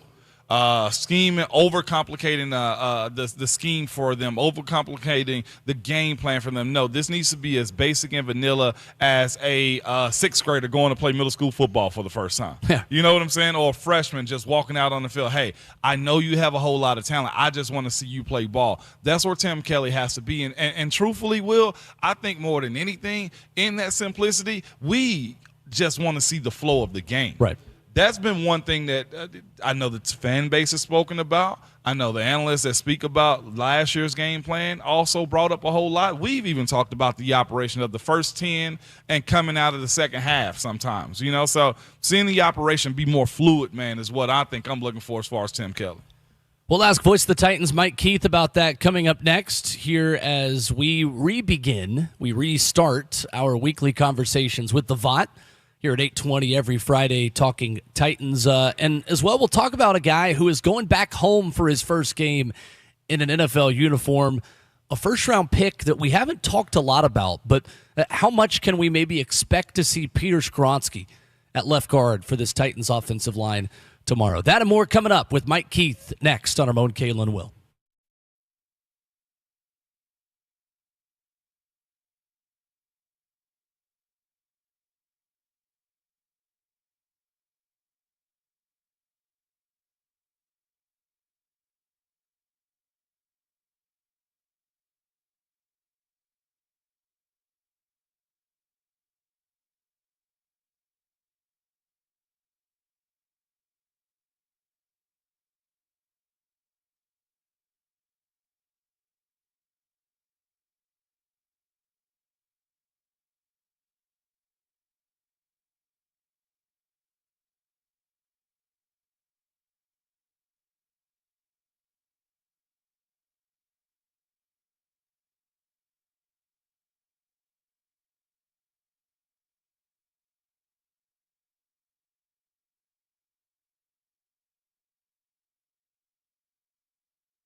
Friday morning continues on Ramon, Kayla, and Will, powered by All Four Seasons Garage Doors. As we talk Titans and Bears, preseason week 1 upcoming for the Titans tomorrow. And looking to be joined by Mike Keith, voice of the Titans, coming up here in just a moment. Will Bowling, Ramon Foster with you live from Yazoo Brewing in Madison this morning, celebrating the Zone's 20th birthday, 900 River Bluff Drive. Tune in all day for special guests, and be sure to come by, celebrate with us as we continue here on the show. And talking about Peter Skoronski, Ramon, I'm certainly excited to watch him play, and how cool is it that he gets to go back to Chicago for his first game in an NFL uniform? Couldn't imagine it. And the first game that you play in, first NFL game he will play in, and it still is an NFL game, even if it's preseason, will be back in his hometown.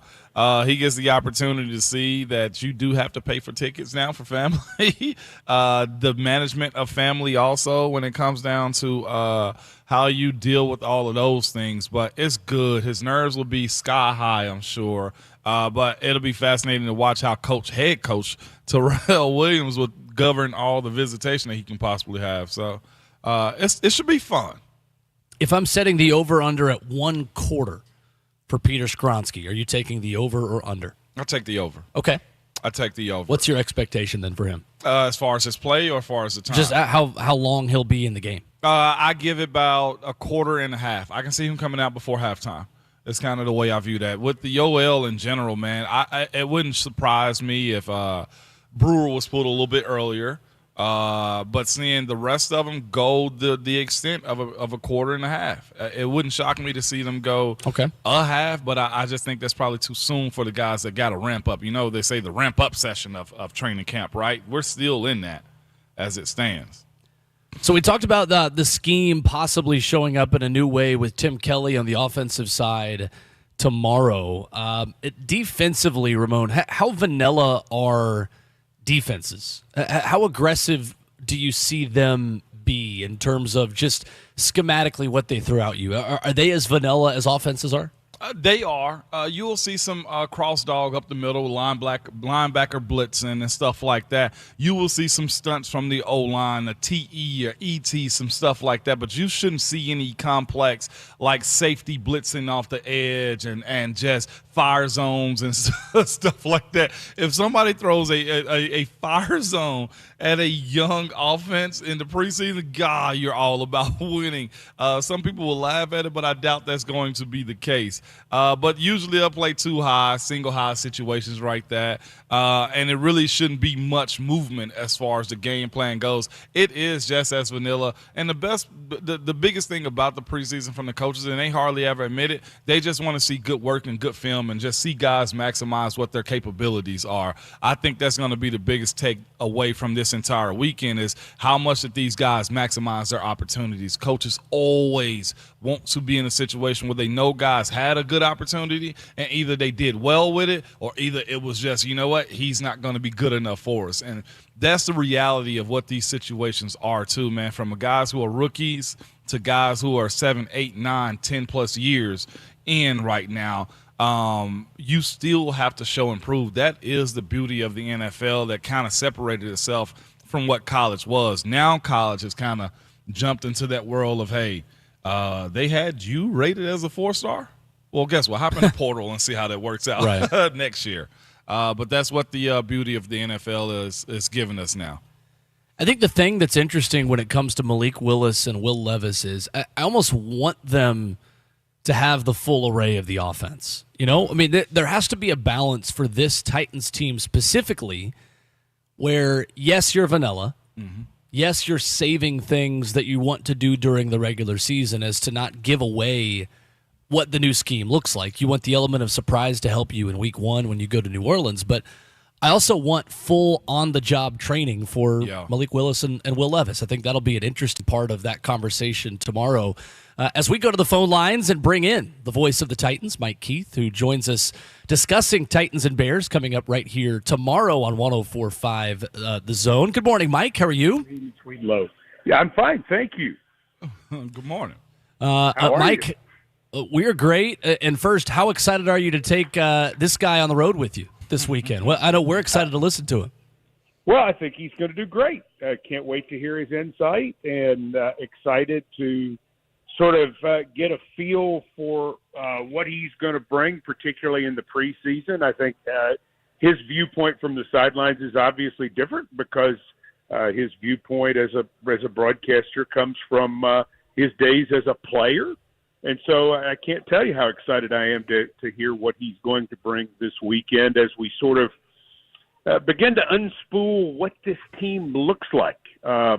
Could be a very different thing, obviously. And you said it well, Will. I mean, we're not going to get all the answers. We're not going to get many of the answers, but we're going to start to take apart a little bit about, who are some of these young players that have a chance to help this team this year. And I think that's one of the most exciting parts of what we're about to do. And the way you look at this weekend, what is your biggest, I guess, telescope? What do you have it on this weekend? Is it the run game? Of course, the offensive line is going to always be a play, or the quarterbacks. What's the biggest takeaway you think we need to be taken from this game, Mike? Well, there are two things, Ramon. I think you want to see the offensive line, and you want to see some of the synergy in the offensive line. You want to have a chance to see just the overall operation, to see who's functioning well. Because, I mean, you've got some players who've done a really good job in practice, and now you want to see them get in this game. And for example, Rupsich in the offensive line, Andrew Rupsich, the second-year player out of Culver Stockton, an NAIA school. He's a guy who's done some good things in practice. Well, is he going to false start? Is he going to hold? Or is he going to function efficiently? And you say, boy, we didn't even really notice him that much. And then you move on to part two next week with the practices in Minnesota. And I just use him as an example because he's the first one that jumps to mind. So those are the sorts of things that jump out to me. And then obviously, too, kicking. You're going to want to see both kickers. I think it's a huge factor. Definitely. And to me, we've had this conversation a good bit on the show, Mike, is this next cluster of wide receivers. I think it's very fascinating on what we can get out of each one of them, from Chris Moore to Reggie Roberson Jr., Racey McMath, Kyle Phillips, Mason Kinsey, Colton Dowell. This is a little logjam right now as far as these guys trying to find their way on the roster, Mike. Well, that's exactly right. I mean, that's exactly right. I mean, Chris Moore is a guy, along with Nick Westbrook-Akine, who has really good special teams ability. Mike Vrabel has been bragging about him. You want to see Kyle Phillips get back out there and be able to do, whatever they ask him to do, because you want him to continue to gain comfort. He's a guy that, if healthy, can certainly help this football team and get you very excited about what he brings, which is a different element, just a totally different element to the football team, because he has that ability in the slot to get open and to make things happen. And then can Roberson keep it up? The consistency of Roberson is a question. I want to see Kearis Jackson from Georgia get a chance to play. Certainly Colton Dowell. He needs to continue to make steps. And they're going to get some good opportunities because they're going to have quarterbacks throwing to them who can get them the football. So, they need to make plays and do the efficient things. Everybody looks for the spectacular. You look for the long run or the great catch or whatever, the great play on defense. But you're really looking for the overall efficiency. Are we lined up right? Are we doing things the right way? Because as you know, Ramon, and everybody listening, I think, understands as well, if they can't trust you, they're not going to put you out there. And there are a lot of guys who look great in drills and then can't remember the plays or don't function right when the game comes along because they freak out. This is what this is all about. This is about being able to function. And I think it's really interesting for this ball club because I feel like that overall depth on this team is better, which is something that's really exciting. And now you want to see if that's going to prove itself out in a game-like situation. Voice of the Titans, Mike Keith, our guest this morning on RKW. Mike, we talked with Coach Mack yesterday about what Terrell Williams can learn in the procedure of being head coach for a day tomorrow in Chicago. Mike Vrabel spoken about that, about in 2018, he didn't know what the heck a punt card was and what he needed to have when he had a pregame meeting, with officials and with his staff. What are some of those things that Terrell Williams will learn about tomorrow, and how cool of an opportunity is this given to him by Mike Vrabel? It's a great opportunity. And, to see Terrell get this opportunity, to see him, first of all, to get up at the 5 o'clock meeting yesterday, and even before that, to do the press availability. How many people were blown away by him in the press availability? They're like, whoa, this guy's really talented. Well, that's something that people didn't know because he's never been out front before. And this is really what it's about more than anything else. I think he will, as the bullets start flying and as he's listening to a lot of different people on his headset, as he's talking to John Stryker, better known as Stretch, about situations, I think all of that is going to be something that he learns that is invaluable. But the biggest thing for Terrell is the fact that he has gotten this attention and that he's been put out front. And guess what? Now there are lots of people, not just here, but in other places, who are saying, wait, this guy can be a head coach. And to me, that's the opportunity. That's the whole thing, because they didn't know him. They just knew he was a well-respected defensive line coach, and what he said and how he did and how he handled himself. I mean, can you envision, after hearing him talk, that he's a guy who can run a program and be the face of a program, whether it's college or pro? Yes. I mean, absolutely. Yep. You listen to that and you said, oh, okay, I get this. That's what Mike's done for him.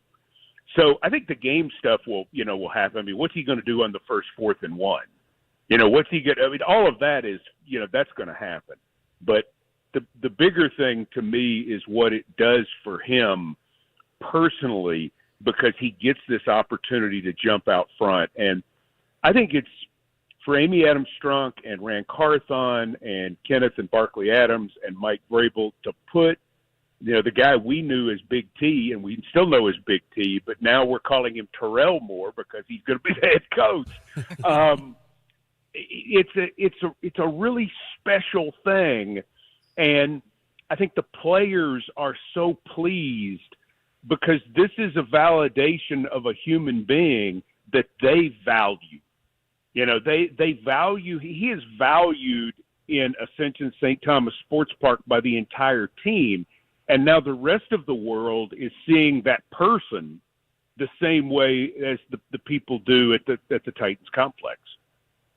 Mike, for Peter Skoronski putting on an NFL uniform for the first time back in Chicago, it feels like the nature of the second-round pick in Will Levis means this is as little as we've discussed a first-round pick going into a first preseason game, maybe in quite some time, in a Tennessee Titans uniform. What are you hoping to see from him and this offensive line that gets some very valuable reps against a different team for the first time as a unit tomorrow?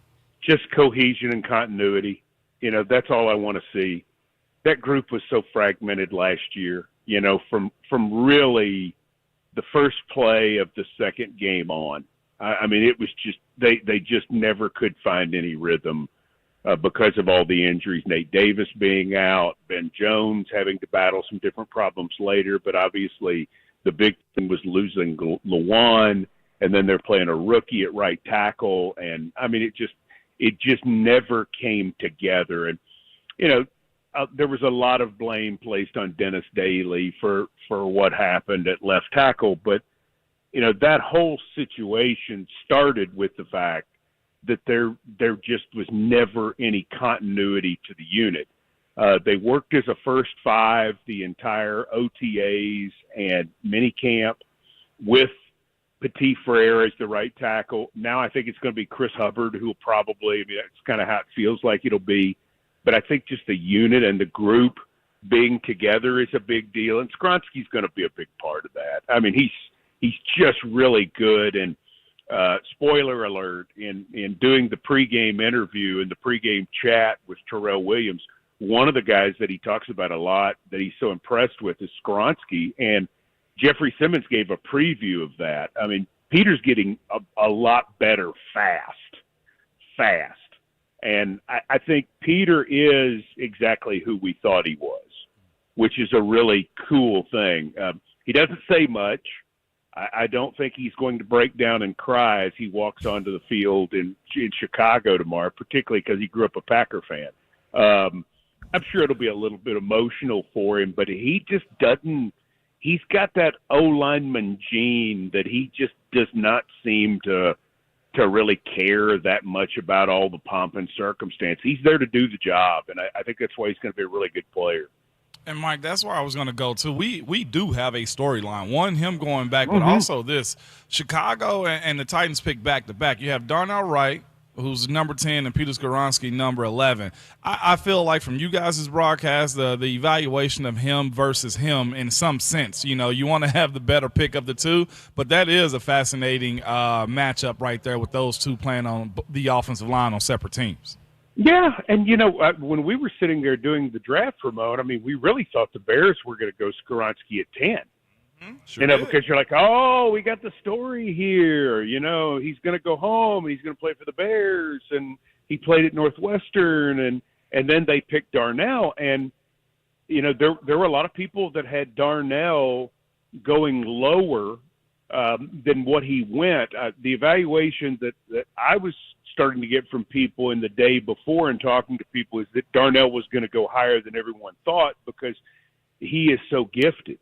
And he by all rights, is off to a very nice start with the Bears.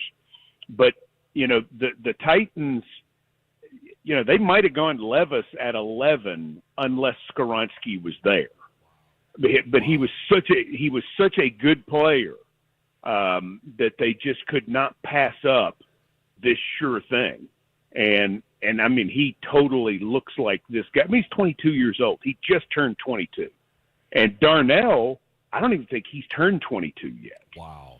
So both of these teams may have gotten one of those building block chips that they're going to be able to hang on to for a long time. And if you're picking 10 or 11, that's exactly what you want. I mean, when Rustin Webster selected Taylor Lewan, there were a lot of people like, what are you doing? And Taylor Lewan was a building block chip for this franchise that you had for a long time. That's a great thing to have when you're picking at that point in the draft. And I think both of these teams may have gotten those guys respectively at 10 and 11. Beautiful. Mike Keith, our guest this morning on Ramon, Kayla, and Will. And Mike, we said it an hour ago, but with Brent Hubbs on at 7:20 and then talking to you at 8:20, first of all, Brent says hello through us. And secondly, to the GOAT. That's right. He said, say hello to the GOAT for me. And we are excited to have you guys both on back-to-back hours on Fridays this football season. Going to be fun. I'm ready to go. I mean, I'm here in Chicago, and we're going out to shoot a story this morning. Nice. We shot some stuff in Indianapolis yesterday at Blaine Bishop's high school, and so we're up here already working and ready for the Titans radio team to get here later today and get down to business tomorrow. It's the best time of the year. Everybody thinks it's the holiday season, and that's great. I love the holiday season, but golly, I mean to know we're going to play real football tomorrow. And I know people say, well, it's preseason. No. This is real football. I mean, to the guys who are going to be playing, it's certainly real football. And then we got high school football next week, and we're not far from college football. It is the best time of the year. Mike, this may be the most I've seen you get excited, man. I know you said we're ready to go. Come on. About a month ago, you said this is exciting, but I actually hear it now, Mike. Yeah, well, there's more coffee, too. That's there it is. I've had more coffee than I normally do. Fantastic. Mike, thank you as always. Can't wait to listen tomorrow. Thanks, guys. See you. All right. There's Voice of the Titans, Mike Keith, with us this morning here in the show. More coming up as we broadcast live from Yazoo Brewing in Madison. Zone's 20th birthday right here on RKW.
Friday morning continues on Ramon, Kayla, and Will. It's powered by all Four Seasons Garage Doors. Wide open to take your Titans proclamations going into tomorrow. Like that. Proclamation. The player you think is going to have a big day. Give us your thoughts at 615-737-1045. Or if you have a happy birthday message to 1045 The Zone.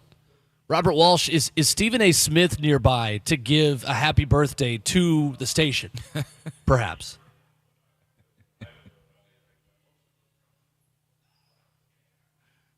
Good luck. Good luck to the next 20 years of 1045 The Zone. The station's just 20 years old. Come on, Stephen A. Station's older than me, man. Come on, Stephen A. We've got to. Come on. What we talking about here, man? Help us out, dog. Will Bowling, Ramon Foster with you. Kayla Anderson off this morning. And some Titans news yesterday from our guy Jeremy Fowler of ESPN. Thought this was cool. Titans recently elevated intern Haley Roberts to the strength staff full-time. Mike Vrabel and the Titans hired the franchise's first full-time female assistant coach, Lori Locust, of course, in February, and now add Roberts to the fold as well. And I love this from Matt Miller yesterday at NFL Draft Scout, ESPN NFL Draft Analyst and Insider, who you hear on 3HL on a large number of occasions. Says Vrabel and Rand Carthon are very easy to root for as is, but things like this and elevating Terrell Williams to head coach for a preseason game are awesome to see. The Titans are leaders. I think that's really cool. It is, framing man. it like that. And Mike Keefe said it as best as anybody has, man. Like, just speaking about the Terrell Williams, head coach Terrell Williams press conference, right? Like, it's so many bright minds in the NFL when it comes down to coaches and, interns and scouts and stuff like that, to be able to hear him speak, because assistants don't usually speak unless it's one or two reporters that they get pulled off the field. Yeah. To be put in front of the podium, man, and really just kind of let it hang out. It was kind of cool to hear, man, because we know how brilliant these coaches are as players, because they're our position coaches. I was listening to Rondé Barber interview he had about my former coach, Coach Tomlin, and at the time he was just a DB coach. And he's and to see their relationship and how Coach Tomlin and Rondé's career just kind of flourished after that. It's one of those situations where it's just keep your eyes and ears open to talent sometimes. And a lot of coaches worry about being in that big seat of being a head coach, that, you know what, I like you, man, but I just want to keep you hired. Right. I don't want to bring you to the forefront. And Vrabel has a no ego about him to get that done for Coach Terrell Williams and others that he's elevated. Sure. Goodness, I see why Brent said collaboration and how many times? 57 times? Something like that. Yeah, probably. But because it's been that. Right. And I'm curious for strength coaches, Ramon, when you talk about I can tell you firsthand from the college perspective, when you're a freshman at a Division I college in the Southeastern Conference, you spend more time with the strength coach than you do the head coach. You can even make the argument that as a freshman, you spend more time with the strength coach than any other coach on the roster. And even for a sport as big as football, for us, we had really kind of two strength coaches for the whole team of 40 of us. But for a football team, even the assistant strength coach you might see more than any other coach on the team. How does that work in the NFL where the rosters are smaller? How much of an influence does strength staff have on you as an NFL player? A ton, because they're usually the first ones you see in the building and some of the last ones you see after buildings. You're either in the weight room getting stretched, getting a workout in, getting a snack out of there. There's always something. So the relationship of everybody, Ron gives everybody a nickname. Like, that's what the strength coaches are. Right. Like, everybody, they know most coaches will tell you they're usually the heartbeat of the team, because from therapy in the weight room to lifting to, hey, I'm having a bad week, man, or hey, how come I can't get on the field? The strength coach has the answer. And the other cool spot about that, though, Will, the strength coach, I was about to say strength coach. The strength coach has the ear of the head coach. Yep. They really do, because all things funnel through the doggone weight room, Sure. Will. Coming up, we talked a lot about Peter Skoronski and his first Titans game in Chicago this weekend with Mike Keith just a few minutes ago. If you missed that, we'll reset that conversation, get into some of the headlines from St. Thomas Sports Park yesterday, and want to ask Ramon, what would your advice be for Peter Skoronski going into his first preseason game? We haven't talked a lot about the first-round pick. Time to do that now as he goes back home to Chicago and puts on a Titans uniform for the first time. The fourth and final hour of the show here already as we broadcast live from Yazoo Brewing in Madison for 104.5 The Zone's 20th birthday. The party continues coming up after this.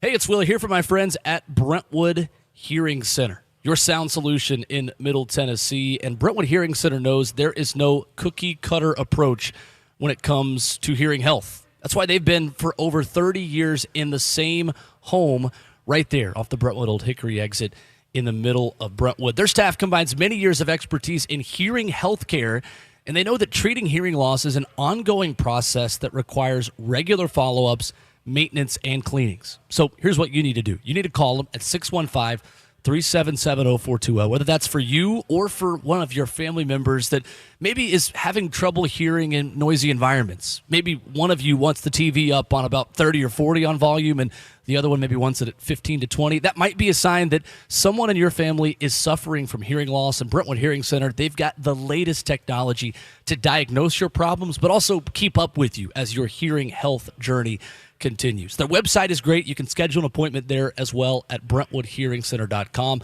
The phone number again, 615-377-0420. Over 30 years, one home. Proudly serving Brentwood from the same location for more than 30 years. That's Brentwood Hearing Center. Better hearing, better life.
What's going on? 8:58. We're early today. From the 104.5 The Zone Studios, I'm Robert Walsh. We had some real football for the first time last night, but it was the Texans and the Patriots. Not a great game, but football nonetheless.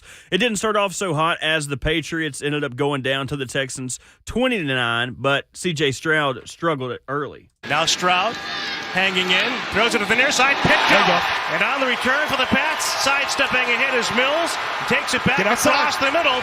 Stroud ended up going 2 for 4 for 13 yards. He threw 1 interception. He was sacked 1 time on 2 offensive drives as Houston's offensive line struggled to protect Stroud early. In the late game, we saw Seattle take down the Vikings 24-13. Rookie Jackson Smith-Njigba saw early action as being he was targeted 4 times, pulling in 3 of those for 25 yards. The other first-round wide receiver in the game, Jordan Addison, was targeted thrice and hauled in 1 for 22. Now to the Titans. As they head to Chicago, acting head coach said this about his opportunity to coach the Titans against the Bears. You have a lot of some head coaches that are play callers, but I believe that just because you're a play caller doesn't mean that you can run a football team. Only 27 hours away from the game and only 24 hours away from League Company kickoff. That starts at 9 o'clock tomorrow morning for a noon kickoff. Get there for Blaine and Mickey, Buck, and they're going to go over the game for you. Should be a lot of fun. For all the foundation repair and waterproofing needs, visit USSTN.com. Breaking news at once for your home for the Titans and the Vols. This is 104.5 The Zone.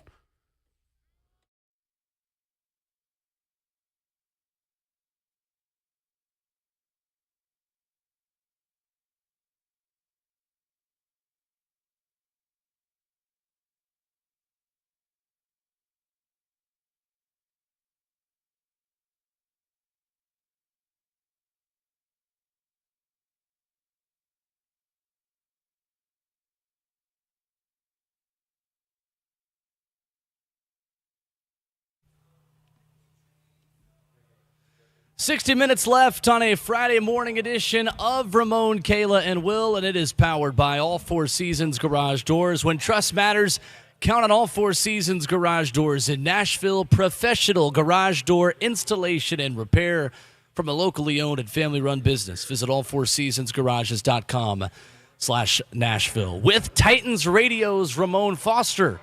Yay. I'm Will Bowling. Robert Walsh back in studio. Kayla Anderson with the morning off. Live from Yazoo Brewing in Madison this morning. Come by and see us for the Zone's 20th birthday. The party kicks off as soon as we walk out. Unfortunately for us. Fortunately for you, if you're doing other stuff today, this morning. Got some time to swing by, grab some lunch. We're going to have food trucks here.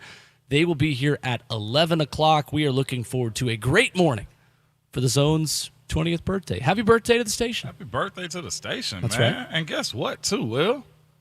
It's Friday, and we going to act like it, my brother. Hit the music, Robert.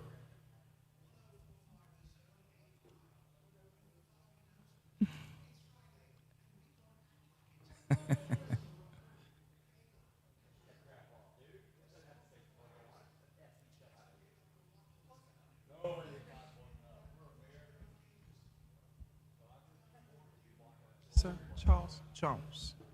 Yeah. Get you some of that. What we gonna do, Will? I think we're gonna party. We gonna party. Yeah, that's right. Yeah, well, we are. Yeah, you doggone right we are, Will. Friday, and we're acting like it here on the show. 615-737-1045 is our number for the Zone's 20th birthday. I've heard rumblings of things people have planned later on in the day when the party really kicks off here for the Zone's 20th birthday party. It's going to be fun. It is. Go down memory lane a little bit. You know what? And the Sir Charles Jones said you can get your bottle. We're at Yazoo Brewery right now. I said I was taking me a few cans home anyway, Absolutely. Will. So I didn't even got to stop by the store later on today, man. You can stop just by the bar over to our left. Yeah, and food trucks will be here today. They already got brews. They got some nice glass cups, too. I'm a sucker for a nice glass cup or mug, man. I'll tell you what I'm a sucker for now is a rope hat. And I'm seeing a beautiful Yazoo rope hat right in front of me. It is a black hat with a red rope, a TriStar. I'm a sucker for anything TriStar as well. So we've got two things now that I'm checking the box on. A TriStar and then Yazoo right over the TriStar. See what I'm saying? That's a beautiful looking hat that I'm looking at right now. Simple and just real neat, man. Real good, Will. Yeah, I'm with you on that one, man. My first beer ever was a Yazoo beer, actually. Get out of here. It was. Look at you, man. I was gonna try to dad joke that thing up. I wasn't quick enough right there. Swing and a miss. I'll say something to get me fired off air, Will. I can't have that on the 20th birthday. Yeah, no, Yazoo, the Dos Perros. Yeah. One of my all-time favorite beers. That's the what Gerst I've is heard. one of my other all-time favorite beers. I got It's not the understanding worst. of that earlier. Not the worst. It's Gerst. It's Gerst. No, genuinely, like I love shopping local, obviously, and as a lifelong Nashville resident, there aren't many of us. We're unicorns. I love companies like this and breweries like this that are totally local. If I go anywhere and see a Yazoo beer, that's what I'm going with every give me time. one, give me two. I love them so much. Yeah. Whatever you do, Yazoo. The Dos Perros is like a oh my gosh. The Dos Perros is a unique beer too. It's like a darker kind of Mexican style lager. Throw a lime in there. Yeah. Whew. Yeah, I was getting a good rundown earlier, man. I was sitting at the bar at 8 o'clock this morning, just chilling. Just chilling, Will, talking to Denise, who's behind the bar real quick, and I was just getting some understanding of the brews and everything, man. So it's very fascinating. Heck, she rolled up when he did this morning, That's man. Right. We all hopped out the car this morning because morning crews run everything, you feel me? Woo. We are the backbone of all things. No, It may be Friday, but it's also Brews Day here at Yazoo Brewing in Madison. I hate you. Well, guys, that's the show. Thanks for. I hate you as much as DJ Reader hate Elston Jenkins yesterday. Okay, we're doing this now. Go for it. You mind if we do Go this, for man? it. Send it. I'm looking. That's the music. Is that the Okay. music? This is what Robert just plays us out every time I have a terrible joke. So most hours of most shows. Been a good day, y'all. Be Uh-huh. safe. Hug somebody. Love somebody. No. The Bengals right now are having joint practices with the Green Bay Packers right now. And I click on the net or on the website, NFL.com, and the headline reads, Bengals D-tackle DJ Reader has no idea who Packers O-line Elston Jenkins is after scuffle. And I laughed and showed it to Will because that is by far one of the best digs and disses you can ever give to anybody. And in it, it's funny, his quotes, he said, DJ Reader, D-tackle, who the Titans have to see this year also, said, man, he's a jag. If you understand what jag is, it means he's just a guy. I'm sorry to tell you, Elston Jenkins is not just a guy. But he said also, I don't know that guy. No idea who he is. I mean, I see he made 2 Pro Bowls, so good for him. But he blocked for Aaron Rodgers. That don't make you nobody. Man. I know that is what you would always tell me is like if you were wanting to go to next level on trash talk against someone, the thing you would do is crane your neck to look and see what the number on the back of their jersey was. It's like, we didn't see you on film. What's your name? That is the most disrespectful thing that you could say to another athlete that's making millions of dollars. Who are you? We didn't point you out. No doubt. It was funny. One of my first times ever doing it was against the Broncos, and Titans legend Wesley Woodyard was out there. And Wesley and I always talk trash, man, during the games, even from Kentucky, okay? We'd always talk trash. But where? When he played this football season, you're right. Even from Kentucky. Yeah, thank you. You're 100% correct, man. He also said he's coming back on soon, too, with nice. us. But we were in Denver, and one of the young dudes was running onto the field, and he was trying to say something because Wesley and I were having a conversation. And I was like, hey, man, can you turn around real quick? I was like, what's your number? Hey, Wes, when did y'all get him? We don't even know him. And the entire defense broke out laughing. One, because he's a young guy, but 2, he was just getting some extra reps. And, oh, my God, that was one of the best things Do I we ever even did. go here? Dude, I didn't see you anywhere on film, man. Hey, bro, if you want to play, name 5 brothers right now. If you want to come on the field, name 5 brothers, and you can come in the house. Straight up, man. That's great. That's a good diss right there, though. That's really good. But Elston Jenkins is also one of those nice premier guards in the league. Yeah. He's solid. I know what DJ Reader was doing. He was agitating them, probably because he got a one-up on them.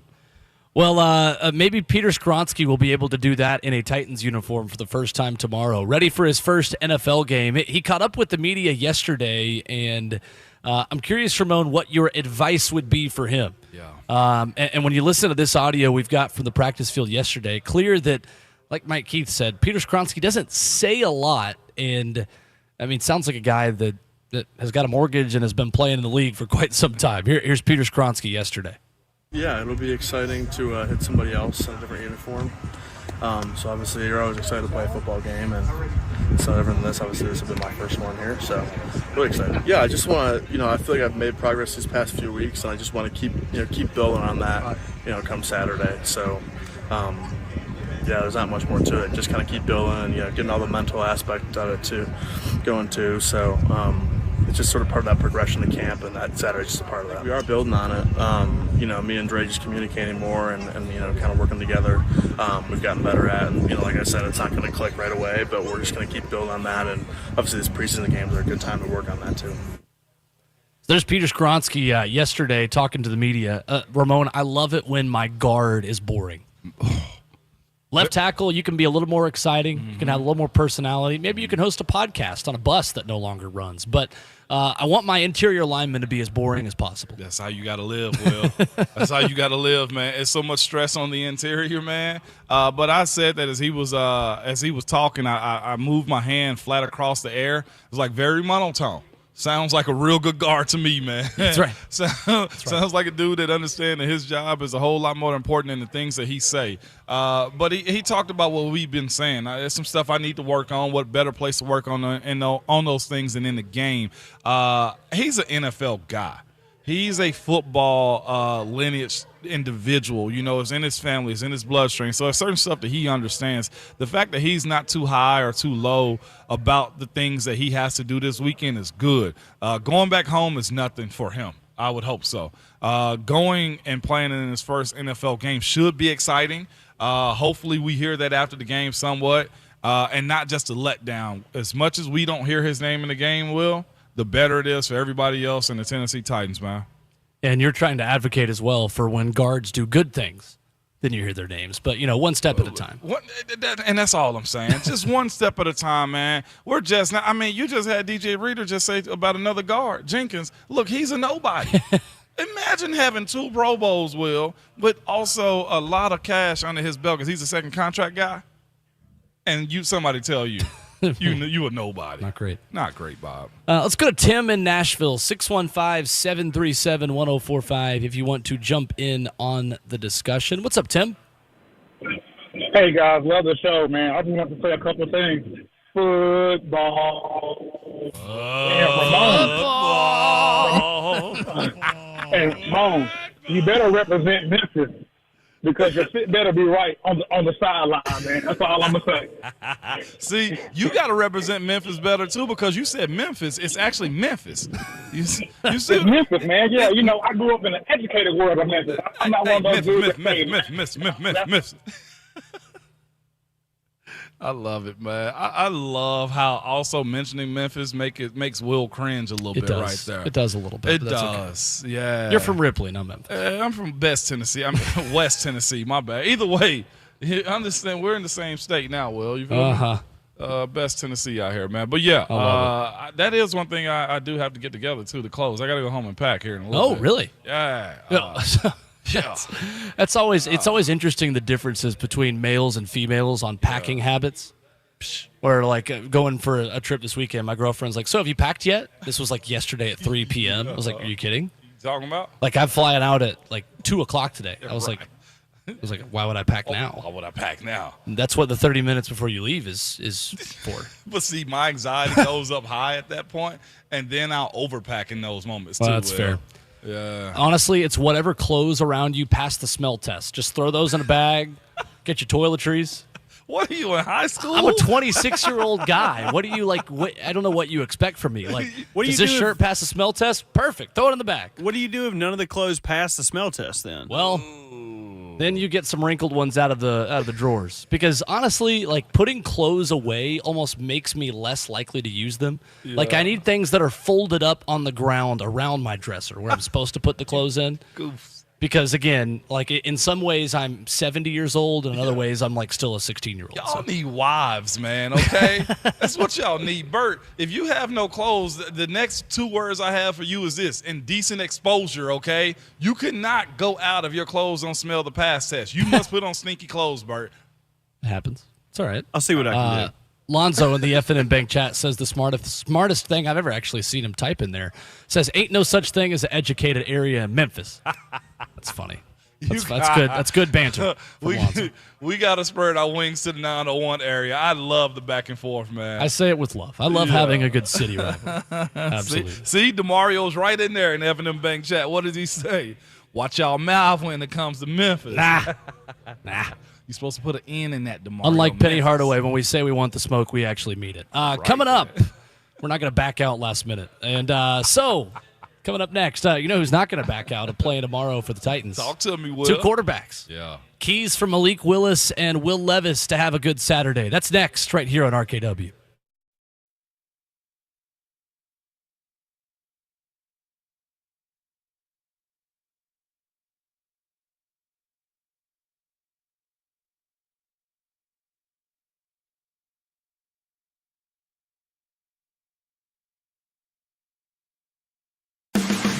This is your Off the Track Racing Report, brought to you by Ferguson, your source for clean air. Back to the Brickyard. The NASCAR Cup Series returns to Indianapolis Motor Speedway and will compete on its road course for the Verizon 200. Chris Buescher enters Sunday's race, having won back-to-back races, winning at Richmond and at Michigan.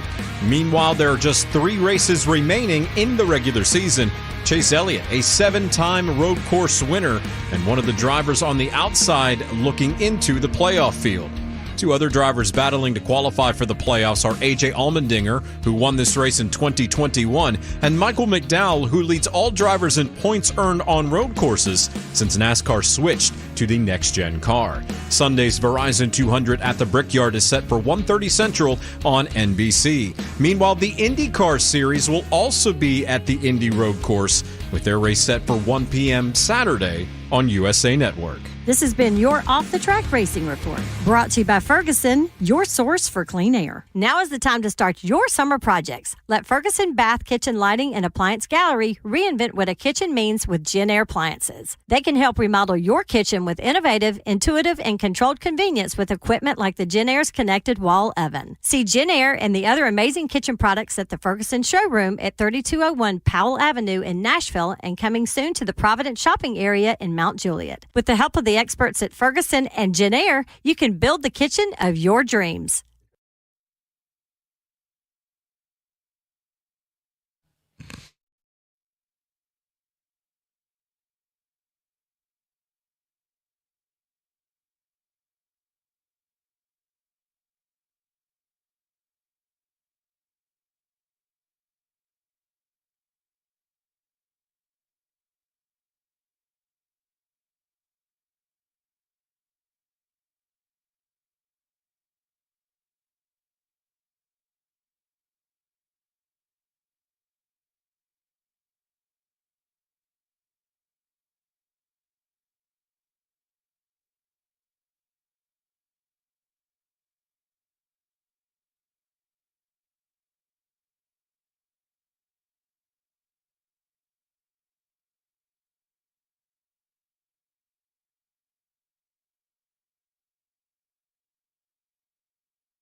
Back at it on your Friday morning edition of Ramon, Kayla, and Will, powered by All Four Seasons Garage Doors, celebrating the Zone's 20th birthday this morning. Live from Yazoo Brewing in Madison, having a good time. And we remind you that we are broadcasting live here all day. That's 900 River Bluff Drive. You can tune in to hear special guests. I'm told a very special surprise guest is coming on with the Buck Rising Show in the first hour. Oh. Perhaps a former voice. That's going to be big time right there then. It's going to be interesting to see. Yeah. Kirby Allen Kirby is Allen Kirby is telling me to shut up. Okay. All right. We're really in. I guess that will be at the end of the show for the second time. Nancy. But the tap room will open extra early today at 10 o'clock. Yeah. Here just for us and for you, our listeners, as well. So you can get some slow burn hot chicken, taste of Aloha. They will have food trucks here around lunchtime. I'm told that is around 11 o'clock. So make plans to swing by, get some delicious food, grab some beers, and some of this merch, man. I'm telling you, these hats and shirts are really cool. I just picked up some merch myself. I ended up getting 2 glasses. As Curb corrected me earlier, as I was saying cups. I got 2 glasses and a 4-case there, 4-pack here, man. Nice. But yeah, hold up. The Hawaiian place is coming by here in the food truck too? Absolutely. I actually been eyeballing that place. Have you? There's nothing better than like some Hawaiian katsu or, the little macaroni salad that comes with it. Dude, I fell in love with sticky rice in Hawaii with Polynesian breakfast sausage. Yes, and Curbs gave me the thumb up on that. When Curbs give you the thumbs up on food or drinks, okay, that's right. You know you living a good life, Will, as you like to say at times. And we're going to put Kirby Allen Kirby on here in about 20 minutes, too, as we celebrate a little bit of 104.5 The Zone's 20th birthday anniversary today. So stay tuned for that as well. I want to talk about Malik Willis and Will Levis. Obviously, the point of conversation when it comes to Titans and Bears tomorrow. Of course, the Lee Company countdown to kickoff. We're now within 24 hours. Yeah, we are. Of Titans coverage right here on the station. This time tomorrow morning, they will be 23 minutes into their first show of the season. But for Malik and Will, what do you expect the breakdown to be? Does Will Levis play in the first half at all tomorrow, yes or no? I'm thinking no. Okay. I'm thinking no because both need equal amounts of playing time, Will. As far as what we need to see out of them. The luxury in what we have right now and what the Titans have going on is all parts of this game will be something to stick around and watch for, Will, because your number 1, number 2, and number 3 quarterbacks are all dudes that can play crucial parts on this team. Tannehill may or may not play. We probably expect him not to. The closer I get to game day, I don't think he's going to. It'll be good to see him for a series. I can see Malik starting the game. He is number 2 on the depth chart. Right. Vrabel has been very adamant about that, and as far as we know, nothing has changed either, Will. And, of course, Will Levis. It's not like we have, and I say this respectfully because I was one of those guys, we don't have an undrafted guy who's just waiting to get some cleanup reps. Right. Each rep that these quarterbacks take is something significant from the first one to the last one. I don't care if it's kneeing the ball. That's something that has to be done. Most college quarterbacks don't go under center. You don't snap the ball and take a knee in the shotgun to end the game out. So the process of doing those things, man, I would love to see it be 50-50 between Malik and between Levis. I'm talking about throws. I'm talking about handoffs. I'm talking about all things involved with this too, just to see how they operate. Like the first play of the game won't be like the first play of the fourth quarter. What is their mentality like? Right. And also this too, Will, how do they deal with feeling real pressure and you're allowed a certain amount of hitting to be done to quarterbacks as long as you don't land on them? How do they adjust to that? That'll be fascinating. And for Levis too, and it's never been an issue of his, but how does he spin the NFL football? The size has gotten bigger. Sure. It does feel like Will Levis has an opportunity tomorrow to go ahead and take over the second spot. Right? I mean, is that fair to say that with a good performance, like we've talked about all preseason and all training camp, what have we said the whole time? When does something become a success or a failure for either of these quarterbacks? What is enough sample size for us to go ahead and make that statement? We've said the first preseason game. Yeah. At this point, with a better performance than Malik Willis tomorrow, does Will Levis become QB2 already? Well, you want to hear something that we just really just plowed through and didn't give any airtime to? Mike Keith said, if it wasn't for the Bears picking Darnell Wright. I mean, if they had a pick Skoronski, 11th pick could have been Will Levis.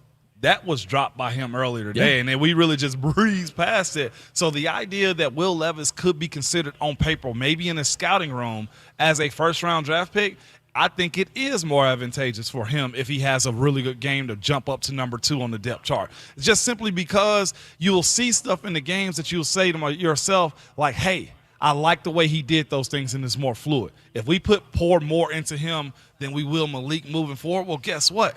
He's our number 2. The games do determine that. Practice is one thing, but that will is so much of a controlled environment. Legitimately, what are you getting out of it if the guy can't get slung to the ground? Right. There isn't an interception. The operation of play calling with the crowd around. Chicago fans will show up. It'll be high noon in Chicago with the heat and everything that's involved with it. The cameras are on. The interviews that you have to do, the preparation of it. If he checks all of those boxes at the same rate or just a little bit better than Malik does, I think they will give him the number 2 spot on the depth chart. They may not announce it publicly, but coaches will know. Right. Well, Jay in the F&M Bank chat thinks I am biased for wanting Will Levis. Says Will really wants Levis. LOL, a bit biased. Yes, because if you've listened to this show, you know I'm just a big Will Levis proponent. Huge. I have wanted Will Levis since day one of the draft process. I say with the utmost sarcasm. Someone needs to take over the job. That's the only thing I think anyone in Titans fandom wants is someone take ownership of this thing and figure out what the future looks like at the position.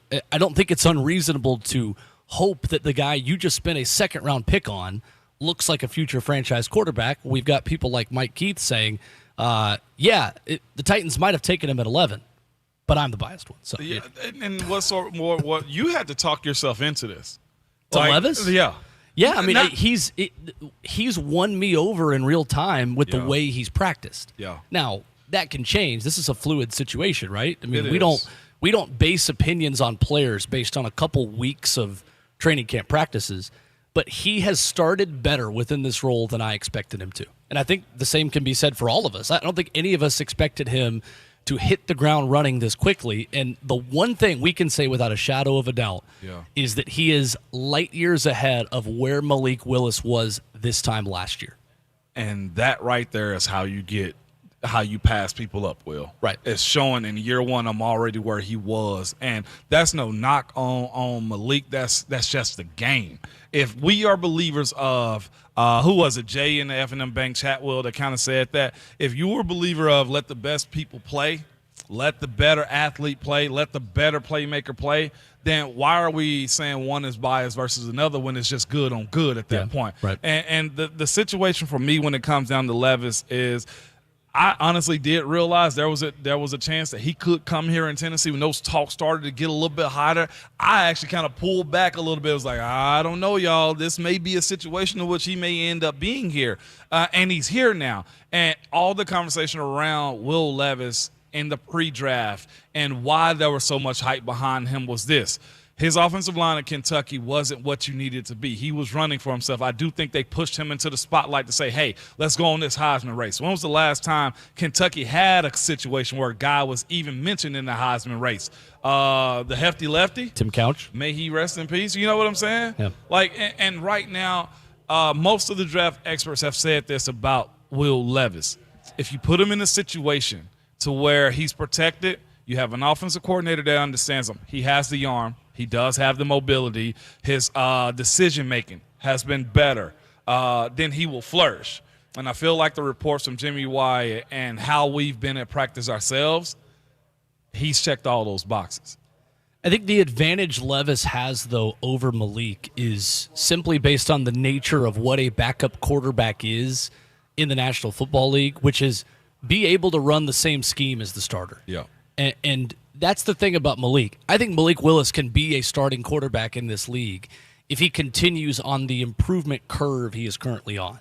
I believe if Malik Willis was a quarterback for the Philadelphia Eagles, you could talk about him as a long-term player. I think if he was in a scheme like Arizona behind Kyler Murray, you would be talking about Malik Willis. Dallas. I think there are plenty of destinations for Malik Willis to maybe grow into a starting quarterback in 2-3 seasons. I don't think that's unrealistic. I think it's a bit unrealistic, though, to expect that to happen behind Ryan Tannehill, because clearly we saw it last season. The Titans were unable to completely change the system and the scheme to make him comfortable enough to even have a 100-yard game. Malik Willis was not good last year in relief of Ryan Tannehill for the Titans. And it's not that he can never be a good NFL quarterback. It's that the Titans would have to make schematic changes in order to make him comfortable and make him their long-term option that I don't believe they're willing to make under Mike Vrabel. But see, here's the thing, though, too, when it comes down to Malik. And so we spoke about Levis this entire segment for the most part, about what he could and should be doing, right? And so I kind of want to go into Malik's situation. What is it going to take him for him to hold on to the second string depth chart, as far as it goes? And it's this to me. Decision-making in the pocket, Will. And also outside of the pocket for him, because last year you'd say to yourself, the ball is there. I see he's open. Oh, there's a crossing route. We probably all sat on the couch or in the stadiums and said, God, he's open right there when we saw him get his opportunities, and he didn't pull that trigger. He didn't say, okay, boom, it's gone. Or if he didn't do that, Will, listeners, it was this with Malik, the awareness of where he was on the field. We said those first few times he was on the field? It's a lot quicker game. The linebackers aren't what they are in college. Everybody knows and sticks to what their job is, and Malik got hit a few times. We saw on his stat line, he's contributed to 10 sacks, whether that be him getting cold-cocked in the pocket or him running out of bounds. The spatial awareness of where you are on the field, those things have to be – they have to have taken a step in this last 365 days in this calendar year. That's what we're asking from Malik. So if Malik – does well in the pocket with his presence, if Malik does scramble and understand where he is, whether he's throwing the ball across his body or down the field or getting out of bounds in positive yards, Malik keeps the number 2 spot. I think the thing I would like, and I don't think it's going to happen, but something I would like to happen, Ramon, is give Malik Willis the first quarter, Will Levis the second quarter, Malik the third, and Will the fourth. Yeah. Because as bad as backup offensive lines are in preseason football, it's a little difficult to grade them on a similar scale and a curve when Will Levis might be playing with a group of 5 offensive linemen who have hardly worked together at all. Yeah. Now, in Tennessee specifically, you can say that about the starters too. So maybe it's not too big of a difference, but I really want to see Will Levis and Malik Willis work with the same wide receivers and not just with 2s and 3s, or kind of the 1B group if DeAndre Hopkins isn't playing, and you've got a mixture of your starters but also a lot of your young guys and your fringe wide receivers. I think the way we learn about Will Levis is by seeing him work with guys who are going to make the roster. I don't know if we'll get that luxury tomorrow. We might have to wait until the Titans are in Minneapolis to really see that in their second game against the Minnesota Vikings, but I think that is why I wouldn't mind seeing one for a second quarter and a fourth and one for the first and the third. That way each of them gets to play with the same exact supporting cast, and you can grade them on a similar curve. I understand that, but it'd also be a situation where nothing is fair. I know, and I know that's not the way it's going to work. I know. I'm with you on that. Wishful just trying thinking. to see them work with the same group and who operates better. But this is probably one of the more interesting backup quarterback battles across the NFL in general. Yeah. And of course, C.J. Stroud last night, you said, that wasn't a very good look for him either. You know what I'm saying? So I expect some struggles, but the things that we got to see out of each one of them is Malik, presence in the pocket. That's something that should have been working on in practice right now. And also outside of the pocket, Will. He has the arm.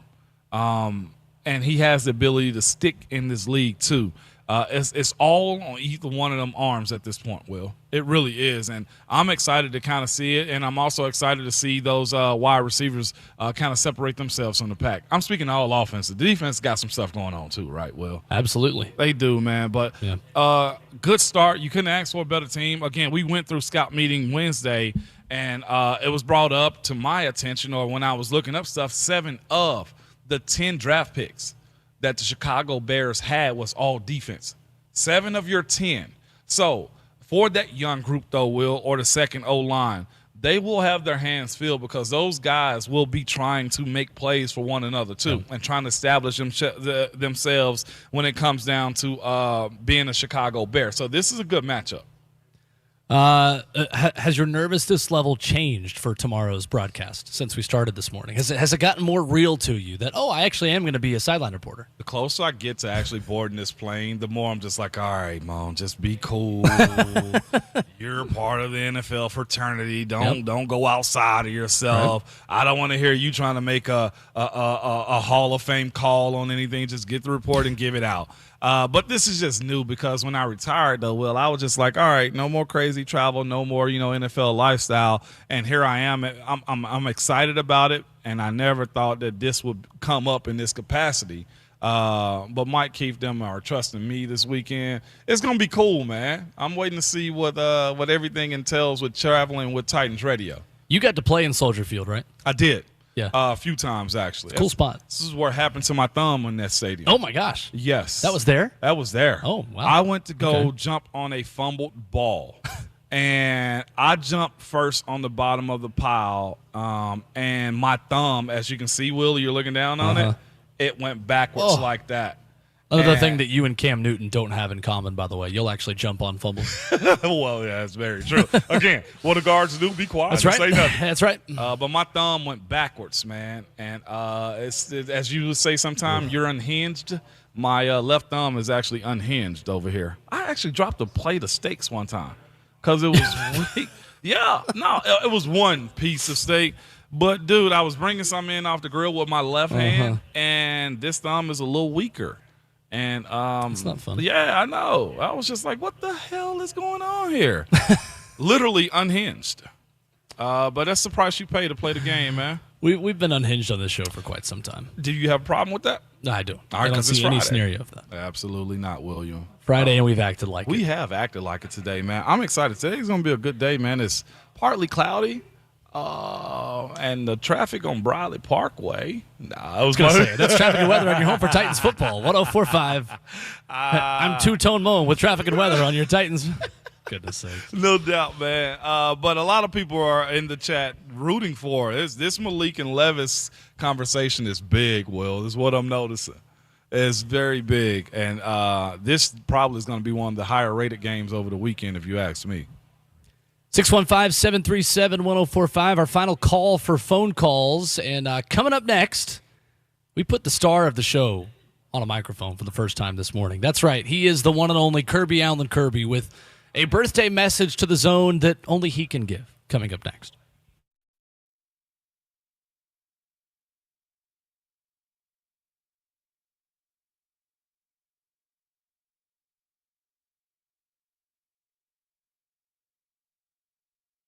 Hey, this is Kayla Anderson for the Ingram Agency, a local agency that was founded by the ground up in 2010 by Chris Ingram. Along with his team of fully licensed professionals, they've created a strong agency that focuses on serving all of Tennessee. You need insurance? Well, this is the company to work with, specializing in a wide array of products, including auto, home, life, commercial, and even aviation. This isn't your average insurance company either. The Ingram Agency was founded on passion for education and support, and their goal has always been to guide and protect clients comprehensively. If you want to join a family-owned insurance company who cares about the customer, call the Ingram Agency, 615-206-8276, or log on to theingramagency.com. Rest easy with the Ingram Agency.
Happy birthday to 104.5 The Zone. The 20th birthday party is off and running.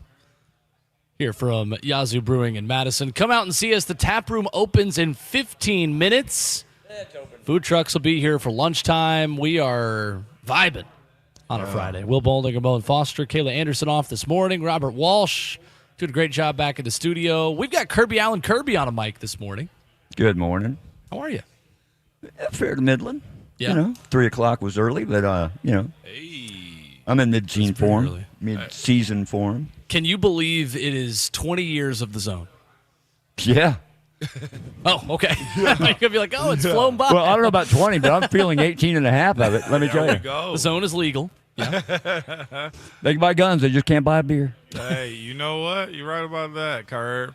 You had a funny moment earlier. If everybody knows you and listen to us, Curb loves his Pepsis. That's right. Curb goes to his thermos and picks up a Pepsi, and he looks down at it like it's a bottle of wine, and he goes, February, a good month.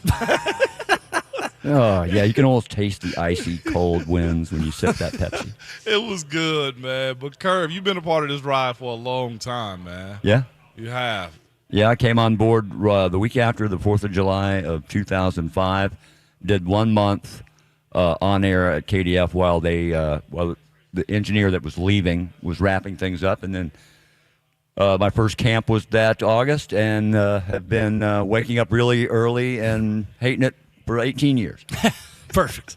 You know what? Somehow they keep you waking up, Honesty. Curb. Well, I mean, they hire good people for the most part. I mean, there's a couple of bodies that nobody will ever find. But, I mean,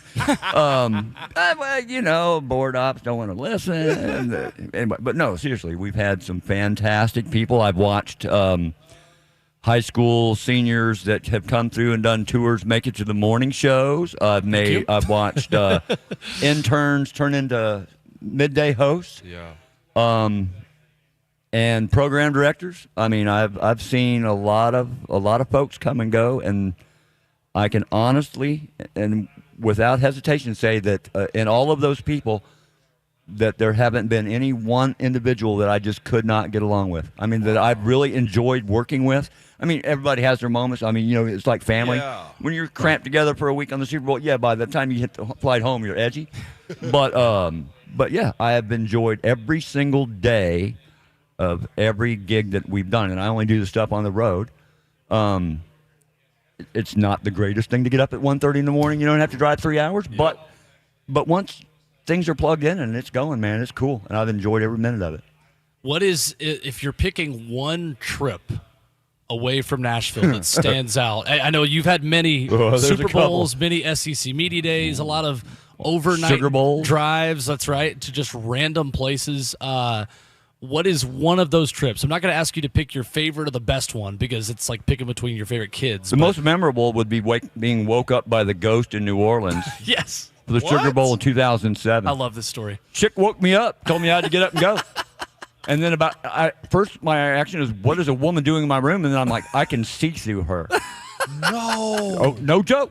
And the guy downstairs, the concierge, he knew it the minute I walked off the elevator. Because you have that, I guess I had that look of, I was confused. I knew I wasn't, I believed I wasn't insane. And I kept thinking, how do you ask that question? I was torn.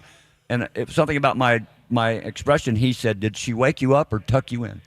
Oh. And I said, how do you know? And he repeated the question. I said, she woke me up. And he went and got a book and opened it up and flipped through there and let me read a little page or two about. She was a chambermaid back when it was the governor's mansion, when it was still a French territory and the place burnt. And she died, and she tucks in and wakes up guests on the second floor. That's the Grand Orleans Hotel. A fly would have flown in my mouth because my mouth dropped. Oh, listen, I walked downstairs. I tried to heard the story before. I tried to convince one of our former morning hosts, dude, I'm not insane, but an invisible chick or a transparent chick just woke me up. It's usually a nice surprise, but not when you can't describe what it was, Kurt. Well, dude, when you can see, I'm like, hey, I can see the television through her. I mean, it was really, really odd. I got so many questions now. Well, no, you carry on because I'm just. I don't want the whole thing to be about that. But that is the most memorable. Kurt, there's nothing else to talk about at this point. But that is just scratching the surface, though, dude. I mean, there have been. Bro. there have been movie stars and famous hip hop stars, and I got to talk with my homeroom teacher's son, who was in NFL Hall of Fame. Oh, wow. Who she used to dangle like a carrot in front of the boys in the class to behave. And if you boys are good, when Tommy's football season's over, he'll come have lunch with you. Yeah. And I met him in 2014 at the Hall of Fame, and got to speak to him and let him know how much I appreciated his mother and how she had made a lasting impact on my life, and got about 10 minutes with Hall of Famer Tom Mack. It was great. So I'll be traveling with Titans Radio this year. What hotel was that again, Kurt? The Grand Orleans Hotel. Do not a book block that. off of the of Bourbon Street, and it's got a lot of history. Enjoy. That's so fascinating because we hear these stories all the time about these road hotels that are haunted, but they're usually like those colonial old school hotel rooms, and teams for whatever reason do like to stay in those. Curb. That's uber fascinating, man. What was the most uneventful, or you had everything lined up for a road trip and nothing was set up by the time you get there? Do it happen? Has that happened often in your time? That's happened a few times. We had a golf tournament one year at Champions Run. Yeah. And back when the Doc owned it, and back in the ISDN days, and we had brought an ISDN line out, and I had tested it. You have to drive forever to get out there and back. So we arrived to do the show, and I always have a 90-minute window. And so I'm walking around pulling cable to plug in when I'm met by a little blonde-haired, blue-eyed 3 or 4-year-old kid just with a big grin on his face and a big stick. And he's whacking the side of the house and all this stuff as he's going down through there. And I thought, well, he's having a blast. Until I realized he had broke that thing off in my brand new ISDN line, and we weren't going to be on the air. Oh no! But through the aid of some very good AT&T techs and some talking me down, through the thing, and a guy giving up what he was doing and rushing over there, 30 seconds before we were on the air, we were on the air. Well, to close, I'm told, Kirby, that we have a call from the Grand Orleans Hotel for you right now. Who am I speaking to? Kirby, let me tuck you in again. She had a smaller, sweeter voice than that, Bert, but she was very kind and very polite, but she was transparent. That's crazy, Curb. The next Thank you, time we Ghost. either go to the Senior Bowl or whatever trip that we're afforded to go to, we talked about everything but this. Kirby Allen Kirby, ladies and gentlemen, 20th anniversary of the Zone. Kirby, thank you. Thank you, guys. We are closing up.